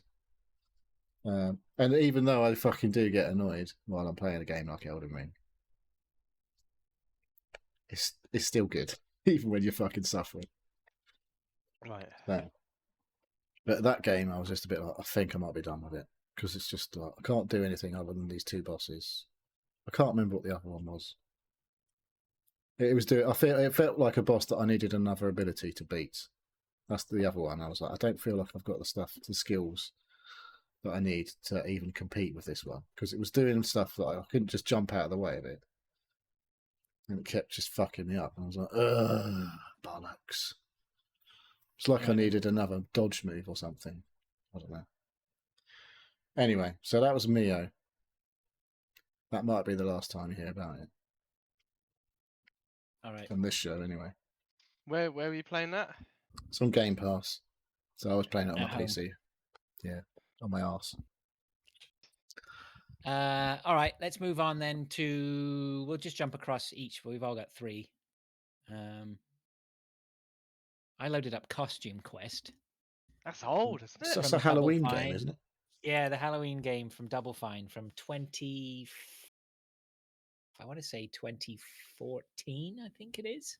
There was a gameplay video here from 12 years ago, so you could be right. Yeah, I was just trolling through the games I owned on Xbox. I was like planted on the sofa, and I was like, "What can I play?" And I looked at Costume Quest 2. I was like, "Oh, I played Costume Quest. I finished that, so I'll play Costume Quest 2." But actually, it turned out I played Costume Quest 2. I finished that. I don't think I played the original. So I started playing it, and it does that thing where it boots into a emulated 360, which is And always you go, nice. oh, remember those Yeah, days? that's right. It's a nice little bit of nostalgia, and you're like, "Oh, that's cool." And you're like, "Oh, that was, God, they nailed it. It was such a great console." Except for when it didn't work. Yeah, you had to put it in the oven for half an hour. Except for when except when you had to bake it in a towel. So I played some Costume Quest. Great Double Fine sprinkling of their magic on top of it. Really cool characters, really funny. It's a good game. Costume Quest is a great game. But the thing was, it didn't really run very well. That was bugging me. I had a lot of bits where it was like it would suddenly get stuck, only for a split second, but it was very disjointed. It didn't really run very smoothly, so I was a little bit disappointed on that. But aside from that, I could easily keep playing it and whatever. It's just so it like Claire Obscure, the turn-based combat with active enemies that you have to dodge. It is. I mean, it's RPG. It's probably closer to something like Paper Mario. the Paper Mario. Thanks, Neil. That's what I was thinking of. Yeah, it's probably more like a Paper Mario than that. It's I've never played Paper Mario. I don't know how I know so much about it. It's a much more accessible sort of turn-based RPG. Yeah. But yeah, it was pretty cool. Anyway, it's all right. So yeah, I played that. See, I'm watching this, and I'm sure I played it, but I don't remember any of this. Yeah. Well, Maybe you'd played 2. Maybe I played 2. Yeah. You played Cat Quest. I played Costume Quest. Was it Costume Quest? Maybe. Where was So, that? yeah. There's a lot of How did you quest play games. That was on my Series S. Oh, okay. But you owned that, rather, or was it one of those like games that you claimed with Games of Gold, or did you actually buy it back in the old days? I don't know, but I owned it. Somehow I owned it. So, Cool. yep. Dave? I played a game called Sticker Ball, and it was a demo. Sticker slash ball, is that correct? Sticker slash ball. Yeah. Trying to remember the game now. It's kind of like Balatro. It's like pool for the criminally insane, It's says here apparently. yeah, it's weird. Is that you bounce balls off a grid, and you've got to hit dice, but you've got to get a certain amount of points at the end of a round, and you get a few balls, and you can and then every time you hit the ball, it rolls the dice. But then you can start modifying the dice to add modifiers, and make them do different things, or like turn into a moon, and then like they can start interacting with each other. So if you've got a moon and a UFO, you can blow up a UFO by hitting the UFO by a moon, and then you get more points for that. It's really weird. But I sort of had a demo, played it. It's good. And then the more every time you beat it, you earn coins, and the coins. This unlock looks a bit like it could have different come out on the modifiers Commodore and stuff. 64 that It we were talking about earlier. Yeah, it's very simplistic graphics, but it works. It's quite well. I'm not sure if I'll buy it, but Not an idle the game. demo's interesting. Huh? Not an idle game. No, it's not an idle game. No, it's You won't buy active. it then. Um, um, but yeah, it's just an interesting concept. I mean, I'm really into the kind of like the dice games and Balatro style games at the moment. No, I'm enjoying you checking these games out and feeding them to me, Dave. I go off and try most of them. Yeah, this one's I think the demo's good. If you like those kind of things, play the demo, because it will give you a sort of a view of what's it's gonna be.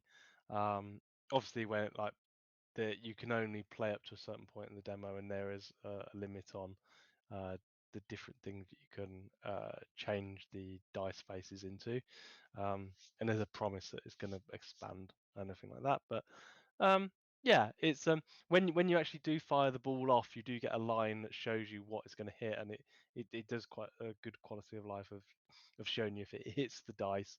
But then sometimes you can get dice that are next to the wall, and you can hammer the ball off between the wall, so it keeps on hitting the dice. So there's a few like things like that, and if you do hit all the dice, and you get a better modifier for your points on that run. Yeah, so there's hidden depth to it. So yeah, I liked it. I'll see how much it is when it comes out. If it's only a couple of quid, I'll probably buy it. I think it's out. Is it out, or did it not say? I think it was still a demo, and I don't think it was. I think it was like out soon when I was looking at it. Oh yeah, planned release date. Sorry, yeah, okay. Yeah. So No, it doesn't say it. No date yet. No release date yet, but yeah, I just thought, hey, Cool. check it out. Demo, it's free. Fuck it, why not? Cool. Is it back to me now? Yes. Yes. I played a game I ain't played for a while. Donkey Kong Bananza.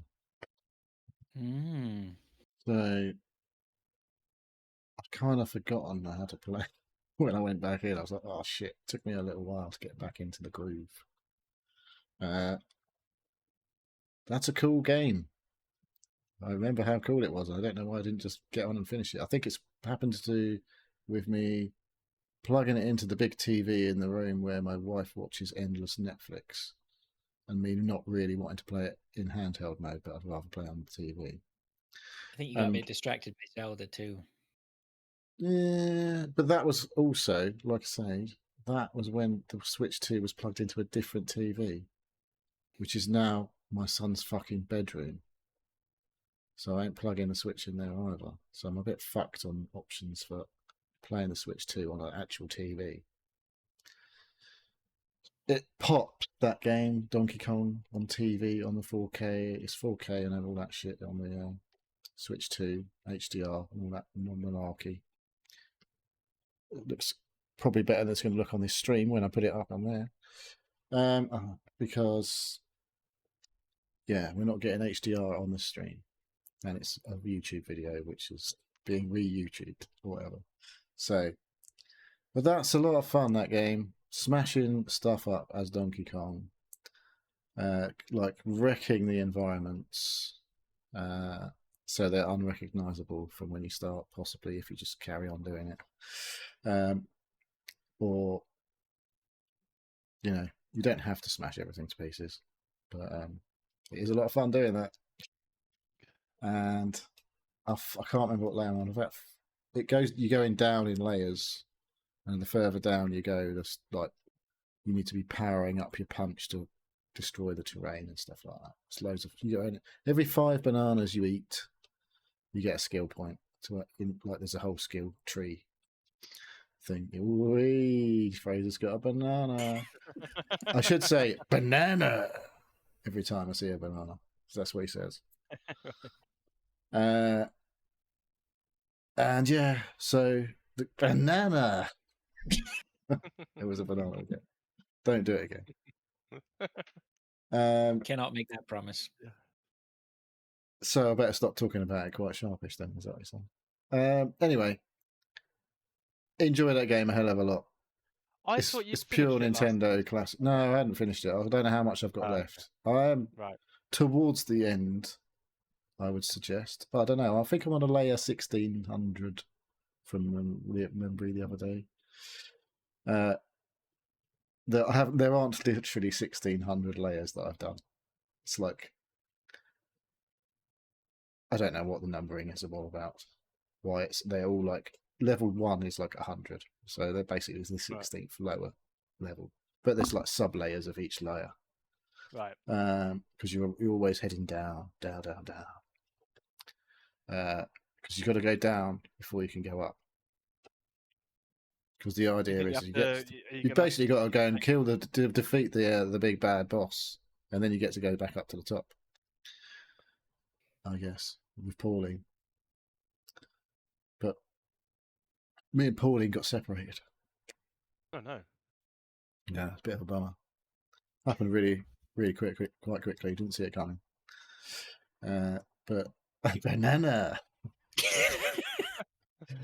Anyway, I'm not really doing it justice now. I'm not doing it to the same gusto. I'm not holding the banana up anymore. Yeah, it's one of the reasons I bought a Switch 2, because I saw the game and I heard people talking about it. I was like, that does sound pretty fucking cool, and it is. I bought it digitally because it's cheaper on the Switch 2 to buy games, and the Switch, I guess, now, to buy games. Well, Switch 2 games, actually. So I think it's a Switch 2 thing. They're cheaper to buy them digitally than they are to buy physically. Which it should be that way. Which is what you'd think. That's what everyone wanted when digital became a thing. And they're still not cheap. That's the thing. They're just insanely expensive physical. I think it's like 70 quid for a cartridge. I think it was like 58 quid digital. But I think I bought I did that thing where I buy Nintendo credit at like a discounted rate. Right, yeah. From like a third party supplier sort of thing. Not a dodgy one. None of these grey marketplaces. It's a legit shop. Shop2.net, where you can buy fucking games consoles if you do that sort of shit still. And all that sort of stuff. They do sell credit. I always buy my PlayStation credit there as well. So yeah. If you have a Switch 2, or maybe buy a Switch 2 before they get more expensive. Yeah. Because I feel like they said they're going to put their prices up this year. Well, they already had put their. No, they haven't put the Switch 2 price up. Not in this country. Oh, I don't know. No. Right, okay. In fact, they were doing offers around Christmas time. But yeah, it's a good bit of kit, Switch 2. I should play it more. But like I say, it's plugged into my wife's telly. Yep. And now my son's got my old telly, my really fucking nice telly in his room. It's quite annoying. And I've just got 2 monitors now. All right, well, look, you're not allowed to bitch and moan. Come on, let's move on. Go on then. Off you go. I've been playing Shadow Complex, and my Remastered. did they remaster that? Mm. Not the remastered version. I'm playing the original, which On I the have 360? played more times. Yeah, again. So loaded up the 360 or whatever, playing Shadow Complex. I think I'd been playing it not long ago, maybe 6 months ago. I've played that game so many times. I love I've never it. played it. This is the Bioshock-ish game, is it? No, it's more. Is It's this a not the people who did Metroidvania. them? Is it? Oh, It's like one of the best okay. Metroidvanias you'll ever play. It's It's so third good. person, is it? No, side on. Was it? Yeah. It's such a good game. It was really a weird game too. Like it was based on some sort of story. This is the remastered version. I've got a video. And I think everyone was sort of under the impression that it would lead to more and greater games related to it, but it never happened. And it just sort of just came out of nowhere. Was absolutely astounding for an Xbox Live game, which I think no. Is that what they used to call them? What were they originally? Live Xbox Arcade. Arcade. Xbox Live Arcade, yeah. Just an astounding game. Really, really good for a Metroidvania. Showing its age a little bit, but it's just I don't think there's another Metroidvania like it. It reminds me of that Another World or whatever it was, Flashback. Remember that? Yeah. That kind of vibe. Yes. Yeah, but I mean, much maybe better they're looking than those games, I guess, because they were yeah, old. maybe They was like an Amiga game. So yeah. I mean, I'd probably be proved wrong, and somebody would say, "Well, what about this? This is very similar." But honestly, it's still a good game. It's still a good game. If you haven't played that, you should go play it. is it? I think you'd like it. Yeah, I didn't really know. I think I got it somehow. The Because it's remastered one of one. those games as well. The more you play, the more you explore, the more powerful you become. The more fun it becomes as well. Because you just become insanely powerful. You're basically building this sort of power armor as you go along. Yeah, it's great. Really cool. Like it just Really slips into cutscenes. Looks a bit like Metal Gear Solid or something. Cutscenes like a bit better than the remastered one looks a bit better than Metal Gear Solid cutscenes. Like Metal Gear Solid 1 original. I think there's a huge backstory with it or something. I'm not entirely sure, but it's it does look You don't pretty. deal with the story I so feel like far, I do should. you? yeah, but it's cool. So I definitely recommend if you feel I like do a bit like a Metroidvania, and the one that I was playing has yeah, pissed me you off should now. play that, man. You really should. You should put that on your Yeah. list. I'd be interested I to think see I'm what you pretty would. sure I've got it somewhere. I'm sure I've had it installed on my PC for fucking ages, and It's I've look, never I tell you played what, that. if I'm just going to that delete it. game's £5 or whatever, 5, 6, 7 quid or whatever, you'll get your money out of it. No worries. Might have been an Easy. Epic Games freebie or something. I don't know. Way back. I'm not sure if it's on any other platforms or not. But... Well, I think it's definitely on PC because I definitely saw Yes. the remaster. Oh, is it? I'm sure. Okay. I'm sure I've got this game. Right. Oh, maybe that's where it was remastered. Okay, PC remaster, maybe or something. Yeah, cool. So that Shadow Complex is great. I'm going to leave that loaded in and see if I can get through it. That's you're actually playing on the Xbox, not one of these streaming jobs. No, I've downloaded it. Yeah, I'm playing it on emulated Series S, emulated 360 on my Series S. Same as Costume Quest.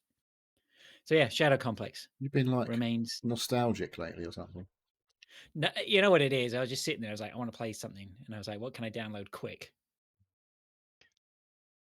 Everything, pretty much these days. Yeah. Most things. You go back if you Apart go from Call back of to the Duty. 360 area. There's not much more. There's not much that's above 8 gig. So you can get that downloaded pretty quick. What about Yeah. Bellatra? So anyway, How big's Bellatra? it's under a gig, isn't it? It's 300 just meg a or few something? hundred megabytes. Yeah. All right. What else you got, Dave? I've got a full new game that's a hot topic. Oh at the yeah, moment. hot topic. No, it is. Are you talking about that now? You're not going to talk about the other one now. And leave that one to the end. Oh fuck it. End on a biggie. Okay. I'll do my other one, my half one then. Half Sword demo. It's a game called Half Sword. Did There's we a demo talk out. about this on the show? Or did I talk to you about this offline, Fraser? Because I'm sure I've talked about someone about this. Because I remember hearing things about this. Because the demo is different to the game. Yes, exactly. That's what I was going to say. Is that I've played the demo. It's basically a one-on-one or a 1v many game, and it's kind of physicsy in that you control the left and right arm independently with mouse clicks, and you can press Alt or various different combinations of keys to do slightly different things with your arms, and you pick up weapons So and a bit armor. Chivalry 2-ish, but with like A little fists. bit, but yeah, more just wanging your mouse around, trying to like. I like to dual wield weapons like swords or something, and just flail my arms around in the general direction of the enemies. You're just like Yeah, basically, yeah, windmilling at everything. yeah. It's like if it's your own fault if you walk into my flailing knife. Uh, um, and yeah, it is quite gore. Well, that I play on full gore, and you do chop people in half or decapitate people or take people's arms off. Oh, it's just like not brutally like knock some guy's teeth out pretty much there. Yeah, it can be pretty gory. But yeah, it's really good demo, and basically you start off with as a beggar, and basically you got your fists only, and then you like the rounds, you either fist punching or you got to pick up your weapons, and then you go up against the big baddie, which is like a full blown knight.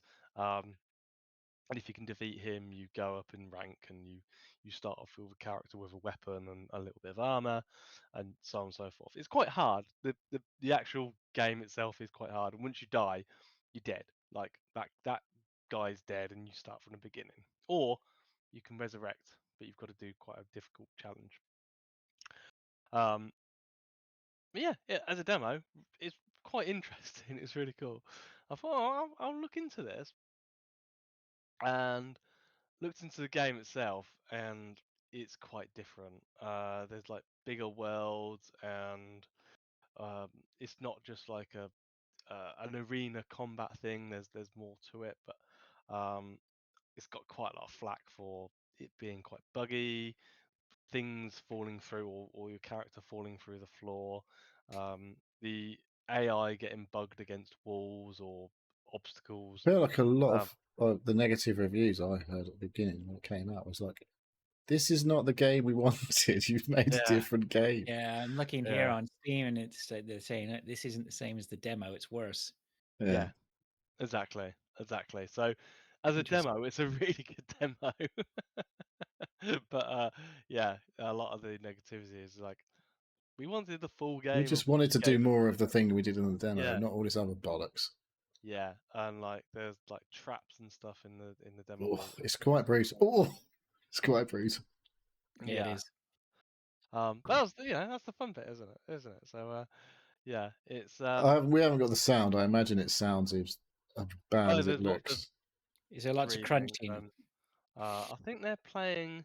This looks to be the full game. Yeah, maybe. Well, Yeah, there's lots of people getting smashed in the head with hammers. Well, I can't imagine that sounds great. Looking at how it looks, I bet it sounds awful.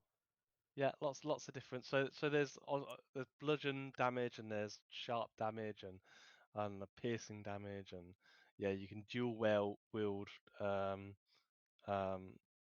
weapons, and if you get knocked down, you're not automatically out. You can give up, which can save you your character. In this, this is a demo. You can save your character, but you lose progression of that character. In that, when you start a new character, each fight gets you closer to the end boss of your sort of lineage, your level. And when you start off, it's like 2 fights that you need to do, but when you get a bit further, it's like 3 or 4. But if you give up before dying, you reset that counter. So you start again with your character. You've actually progressed to that point, so you don't have to start from the very beginning. So I don't know if that's going to be the part of the full game. My takeaway is, if you like the look of it, play the demo because it's really fun. Yeah, don't bother buying the game; just play the demo. Whether I think you get most of what you probably want out of the game out of the demo. Yeah, and it's quite difficult as well. So if you like that or don't like that, that's fine. It is what it is. But yeah, I enjoyed it. I've still got the demo installed, and I'll randomly pick it up. It's reminding me of, there was a VR game that my son was playing tons of. Gorn. No, it was something. Are And you it was sure? called I feel like it is Blade- Gorn because it's like gore and Blade- porn mashed up. I want to say Blade and Sorcery, but that's not right. I don't think. He was Anyway. definitely playing Gorn. I remember him playing that, and that Was he? that Oh, does maybe remind that's me of that. right. All right. Okay, what else? What do you got, Neil? Is this my last one? It is, isn't it? Yes. Well, I've saved the biggest till last here. It's not He very big says. though, is it? I don't know, isn't it? Because I looked at this and I was like, I think it was a small install. It was only It's a quite tiny. a small install.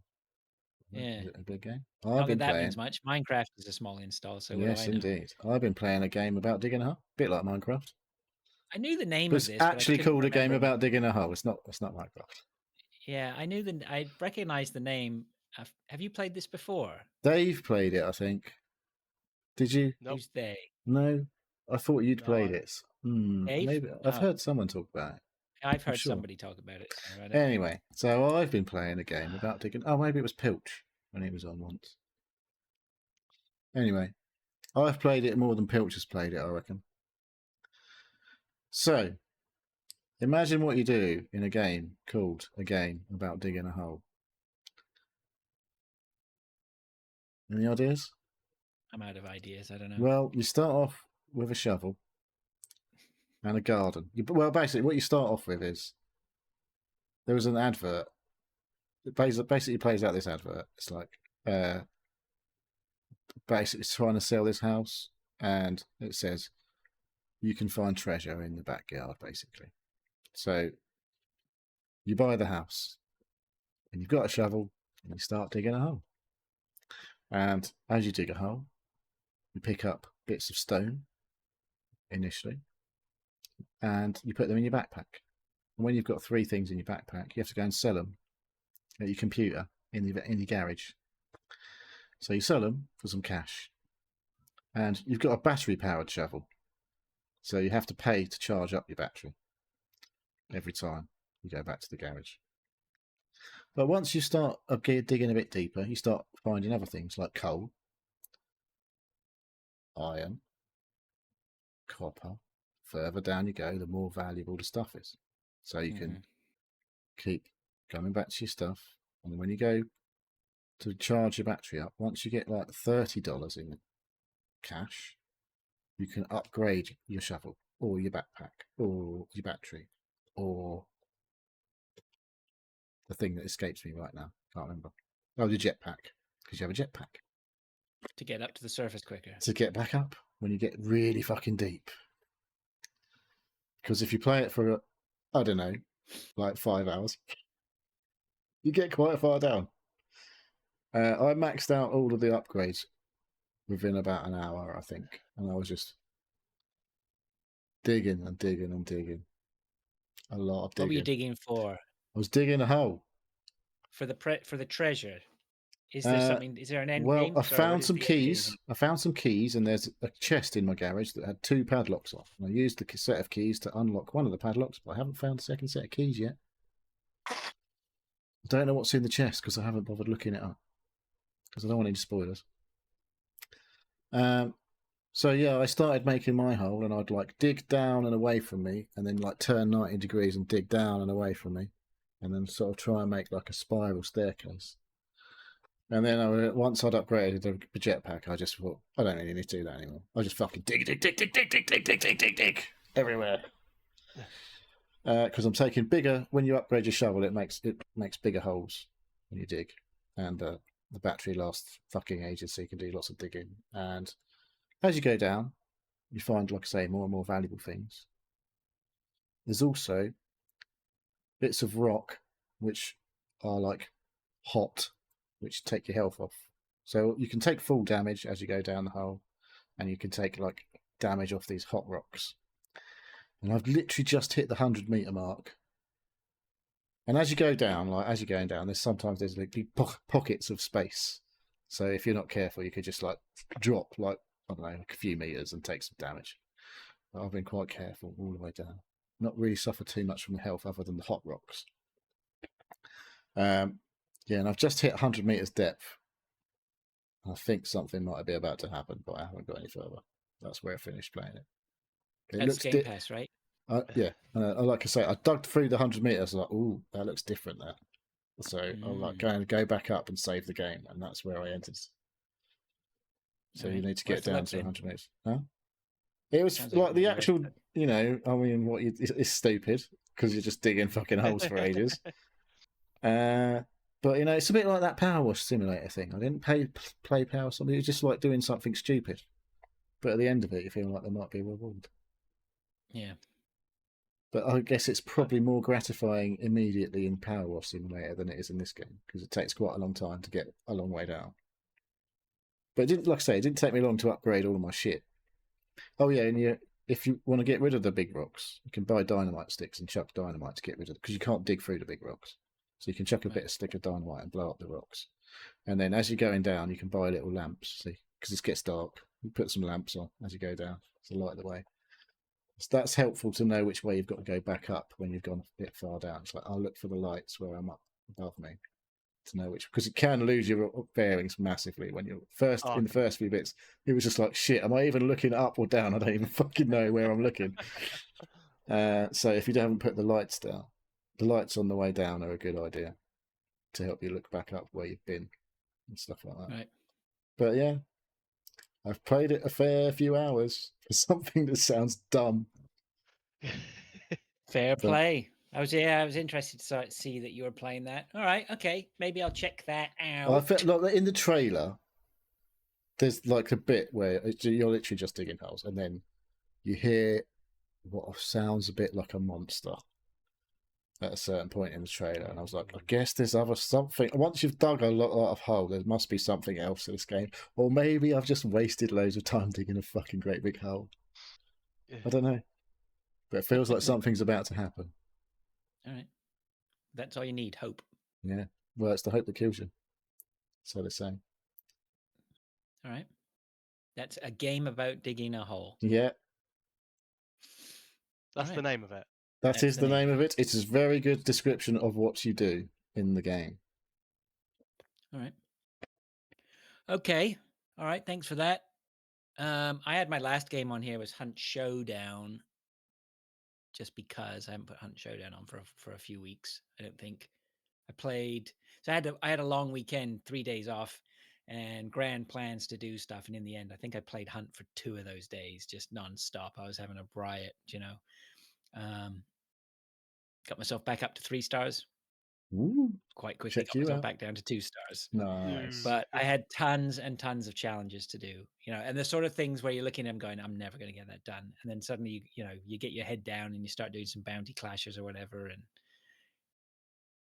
the great thing about challenges is, and, you know, a lot of people say the same thing when maybe in other games, is that they force you to do things maybe outside of your comfort zone that you're not going to do, like play with weapons or whatever. So I think I had, what was one of the things I had was, I don't know, I think sparks damage or something similar or whatever. I mean, just trying to get the sparks damage. You know, you play about 3 games and you don't do anything and you just get killed and you're like, this is going to take me ages. And then you have one game where you're just laying the hurt on a ton of people, right? And it all adds up. It was just great fun. Really enjoyed it. Just got out. When you do the sort of big, you know, long sessions, you start to get you blow the cobwebs out and and start enjoying it and feel like you're the problem with Hunt, you know, if you dip in, like most of these games, right, you know, they're just, you know, where you need to be as good as possible. If you don't play for a few days and get some rust on you, they can be quite infuriating. So having dedicated sort of like good at, you know, few hours sessions for a couple of days was fun. Really, really good. I prestiged again. I'm prestige 87 now. So I'm getting up there. The end is in sight. But they've changed the game slightly as well. They've left trait points in, but it's not easy to get them. But they have some new supply points where you can get trait points. They are deadly. People are hanging out there trying to gank you all the time. I'm one of them. Special trait points, you mean? Special traits. Just trait points, but you get trait points, and those trait points can be used to buy things like, you know, you'll find shadow as a trait, right? And it costs 2 trait points, but it's really difficult to get trait points. You can only get them from either the supply points where you can get maybe up to 3 in one go. Sometimes you only get 1, and from dead hunters. So they're not easy to come by. But yeah, it was great. I had some great fights. Really enjoyed myself. So that was nice on my own. Neil, I just wanted to let you know. Yep. I did play some Arc Raiders this week, but I haven't touched that. Yeah. So that's Hunt Showdown. I Continues did to be meet someone Hunt nice, Showdown. and someone, a friend, requested me in the game because we just started rolling together in solos. Nice. And then we got separated when a sniper started. It was a sniper shot, and we both ran separate directions. And I was like, in the voice chat, "Are you still there?" We were like, no answer. I was like, "Oh no, we got separated." But then I just shut it down after that. I got killed by a streamer, and I went and checked their stream out, and I was like, "Oh yeah, you killed. I was the one who was fighting you," because there were only 2 of us left on a map, and we had this sort of tete-a-tete going back and forth with whatever. So I said, "Oh yeah." So I went into their stream. I ended up playing a few games with them, which was okay. That was nice. So there's some nice people in What, there. as duos? Like Yeah. you teamed up with them? Yeah, it's one of the streamer as well. It's like the one who had like a big, what do they call it? Vlog streamers? No, what do they call them? The ones where they have a cartoon character rather VTubers. than a VTubers. Yeah. Yeah, some big, I don't know, busty cat type I mean, fucking just like one of those things Right where you up sort your of like, street. what am I doing with my life? But they're very nice, great, it was fun, whatever. I said to my wife at the end of the day, I said, "You're not going to believe, the person I ended up playing Hunt with for a couple of hours, just bonkers, right? The internet never fails to make me laugh." What was there someone talking about? They were like, I was listening to a podcast today, The Back Page. I don't know if I have talked about it before. So they had this thing called Games Court. They've changed it up a bit, where people write in with what used to be tales of like purchasing second-hand games and stuff like that, and they'd get judged on whether their purchases were, good or bad and that sort of stuff. But they've changed it up a bit, and now people write in with their just general gaming stories of like tales of misdemeanors and stuff like that, and they get judged for what they've done. And some guy wrote in today's episode, and he said he was 47, and he used to play, like, he was playing Mario Kart with his kids, and then they were getting quite competitive, and they thought they were pretty handy at Mario Kart, and then at some point there was like a local like a tournament, a Mario Kart tournament, and his kids had sort of persuaded him to let them and him compete in this tournament. And like I said, he was 47. Everyone else was like kids. And then there was like a random girl who was like young, early 20s or whatever, probably worked. They suspected she worked in the game shop. And but he was like, he was in like a round with like a 12-year-old kid, and he's just like looking around like, what the fuck am I doing? And but he's there for his kids. It's the thing. The things that kids make you do, or allow you to do. Having kids allows you to do things that you're just like, I'd never be doing this if I hadn't had kids. And it was just a bit like telling this tale of like they got to the final. Him and one of his sons got to the final against like this girl from Game or whatever, and a 12-year-old kid. And he said, and it got to the point where the girl in Game was just killing everybody, like absolutely flying at every race. She was fucking winning by miles. And in the final, she was miles ahead. And then he was flying along in second place, and then his son red shelled it. So it was a bit like, for fuck's sake. So he watched his son zip past him into second place, and then later on in the race, there's that moment. I think that the other guy, the other guy also fucking shelled him. So he managed to get back past the 12-year-old kid. I think he fucking red shelled him as well. But then it gets near the end of the race, and he picks up a red shell, and it's his son in second place in front of him. And the first 2 people go through to like the next round. And so he says, in a matter of like fractions of a second, all these things go through your head. It's like, do I let my son finish second? And he said, and possibly avoid a huge meltdown because he does not very good at losing when he plays video games. It does usually have a massive meltdown, and the embarrassment of and awkwardness of like basically having to drag your son away while he's kicking and screaming, and shouting about losing this game, or does he actually just launch the red shell and take second place from his son? And he says he fucking nailed his son and went past and finished second and qualified for the next round of the tournament.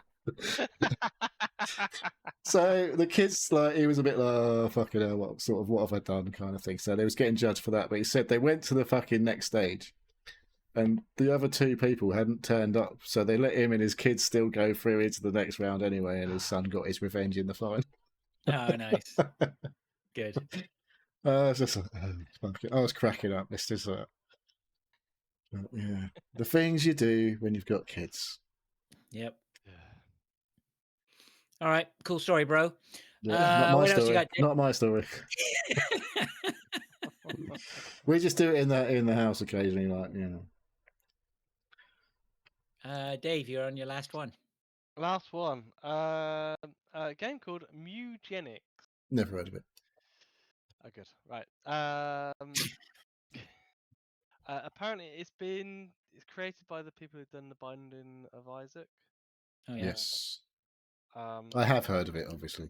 It's been in development for a long time, apparently. I feel like it was 12 years, I heard, or something stupid. It had been in Oof. development. From Well, conception to they're when it on that actually Isaac money. They're probably in no hurry. So how do I tell you about this game? So it's so last week I did talk about a game. I can't remember what it was. It was pretty shit, but it was sold on to me that it was XCOM like. So this game is like XCOM. It's not as the depth of it, in that it's a game about cats. You're breeding cats. You're breeding cats, and you're using your Breeding cat death-killing cats. to go into. Oh my god. They were actually doing it. Yeah, they're actually doing it and popping cats out. Yeah, and you go into battles with 4 cats. You set 4 cats up. You put them into a box, and then you give them a little what's it called, collar, and it tells them what type of unit they are: a fighter, a tank, a mage, a cleric, a thief, something else. And there's some others as well that you can unlock down the road. And it's sort of an isometric view, and it's on a grid basis, and you tell your cats, depending on what they are, where to move and how to attack. And each different cat, depending on its breeding, this is why you breed the cats, have different advantages. So some can hit harder, some can move further, some can have got more life, some can has got mana to cast spells. There's about 8 or 9 different stats that your cats can have, and depending on which collar you give them, which class you designate, it gives buffs or debuffs to certain ones. And then through the battle, basically you go into, first of all, I think you go into the sewers, and then you can so you go through a set number of different battles and different multi-choice things that you can lick puddles, and they may give you a buff or a debuff with certain cats. You can earn coins, money, and there's shops that you can buy buffs or upgrades. After every battle, a different cat gets an upgrade, which gives them more abilities or passive abilities, and you're trying to synergize with what they've got already, with their class, to make them better units, either making them stronger or move better or heal better, or I think like that. You're trying to complement each of their abilities that I've got already. You get upgrades. Each of the different cats can have a hat, a body armor, an amulet, a weapon, and something else. Can't remember, like there's like a accessory part. So yeah, once you've gone through that, at the end of every section, or the sections that I've gone through so far, you got the ability to either progress to the next one, which does more story, and gives you the ability to earn more loot and coins, or you can choose to go home. Once you send the cats home, they've retired. You can't send the same cats out on missions, and that's the end of their battling for them. But you can use them to mate with each other. You want Hooray! you want the better cats and the cats with more mutagens or the best powers to mate with each other to create stronger cats, better for fighting, so you can go on longer battles. There's also an upgrade bit, and I don't know how to talk about this. Basically, you can donate. I say donate in inverted finger comments. Sperm. You can donate your cats to other characters that want them for various reasons. Okay. I don't know. I don't know if This they're is a being bit put into dark, isn't it? guidance This or game. it is. It is a bit. And but the when you donate your cats to these other things, these other people, they give you permanent upgrades to both your house, your home, and the to things with Your buying, laboratory type thing. and yeah, you can progress the story a bit further. So um, some of the ones, they only want cats that are over 10 years old. Each time you progress, or days old, shall I say, each time you progress a day, your cats age a day, and then when they're in the house, they have a chance to mate or fight. And when they mate, you can either have one or two kittens, or when they fight, you can either have a draw, an injury to one, or a death of another cat. And so you want to make your house better so the cats are more less stressed. The more stressful your house, the more chance they fight and less chance they mate. And stress is gauged by how many cats are in the house, how crowded it is, and then what other things you've got in the house, or if you haven't cleaned it out with poo. Can you Another, catnip them? Like give them you can catnip? add them for catnip, yes. Does that like Or you chill them out or something? that where you can add that as part of the house, and that overall reduces the stress. But there's lots of different things. You can put a TV in there, you can put pictures up. There's lots of different things that you can put. You can put back cat scratchers and stuff like that. There's loads of that stuff. But So can you it's put kind up of like, some like precariously placed valuable items on shelves so they could just go along and I knock them haven't off? seen that yet. No, I haven't seen Indestructibles. But it's part like base building, in that when you get the cats back, um, you've got to feed the cats, that you've got to help, you've got a food meter, and so you don't want to progress the days too much because you'll run out of food, cats will start dying. But you want to progress them enough that you've got enough cats to send into the next battle arena, and also so that you can use some of them to make upgrades, permanent upgrades for both your base building and sort of purchase options. Um, there's a lot to it. It's quite complicated.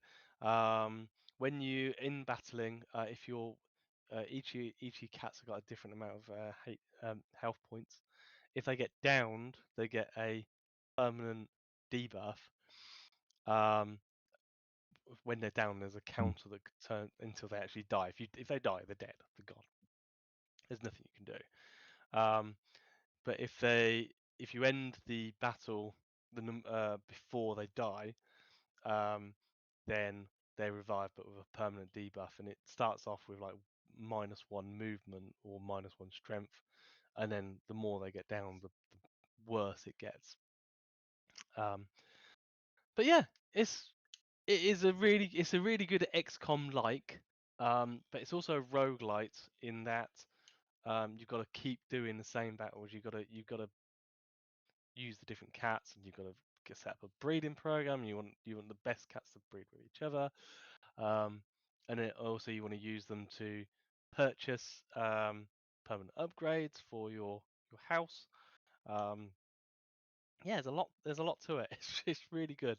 Uh, it's really the art style's funny. The storytelling's really good. The music is actually probably one of the best things about this game. All right. There's some real good pieces of music, especially on boss battles and stuff, and it's like mind worms. You just sing it to yourself, and yeah, like I've been playing this a couple of days, and it's just been in my brain for the day. Yeah, it's a brilliant game. What It's time have really you put into it so far? what have I put into it? I've put in nearly 10 hours, 9 and a All bit right. hours. Yeah. That's fair enough. This is a game about Um, digging the hole numbers, nearly. Mm. um, it's really good. It's like it's got a lot going for it. Mm. But Nice. the yeah, I don't know if you've been watching a video on it. It's Well, yeah, I've seen um the yeah, it's quite yeah. a cutesy art style, but then Sort of, like sort of That's cute. like Binding of Isaac, though. It's still dark, though, right? yeah, Like yeah. it's But so yeah. yeah, no, I really enjoy it. So I'm yeah, surprised Fraser hasn't bought it already. It's too expensive, mate. What was it, like tenner? No, it's about $30. Is Tenner. it? Yeah, I How much? I need a bigger discount on the cat fucking game. Yeah. Yeah, 20 odd quid. 22 quid I bought it for. But it's But you it's a don't fuck the cats fuck each other. good yeah. Good. I'm glad of Yeah. that. That's I'm upon my sure son, I'll some probably things indicate up there will cater for people who would prefer other things. true. And Ah, that's okay, it for this. Mewgenics. All right. Yeah, Yeah, neat. That looks neat. That's a nice very good. finish. I've All enjoyed right. Okay. Well, look. Yeah, some interesting games there. That's cool. All right. Well, look. Let's call that a show. We're well over. Oh yeah, shit. We are, aren't we? Yeah. Want to do Yes. your? Let's call that a show then. Dave, you want to get us Yeah, out of here? yeah. So thank you for listening to the Seal Podcast. If you'd like You're to welcome. ask questions, if you'd like to ask some questions, get involved, you can contact us on our web form, which is at sealpodcast.com. You can contact us via email, sealpodcast@gmail.com, or join us on a Discord server. A link is pinned on social media and our website. We have YouTube and Twitch channels which we upload and stream to, and I don't think we've had any Nope. Another quiet week this week. quiet week. That's okay. We don't mind just talk to ourselves. Doesn't matter. We're used to doing it. Yeah. All right. Okay. Well, look. Thanks, guys, and thanks everyone who's listening. If people are still listening, we appreciate it. Hope you enjoyed the show, and we'll catch up with you next week then. Yep. See you later. All right. Cheers, guys. Bye. Bye. Bye. Bye. Bye.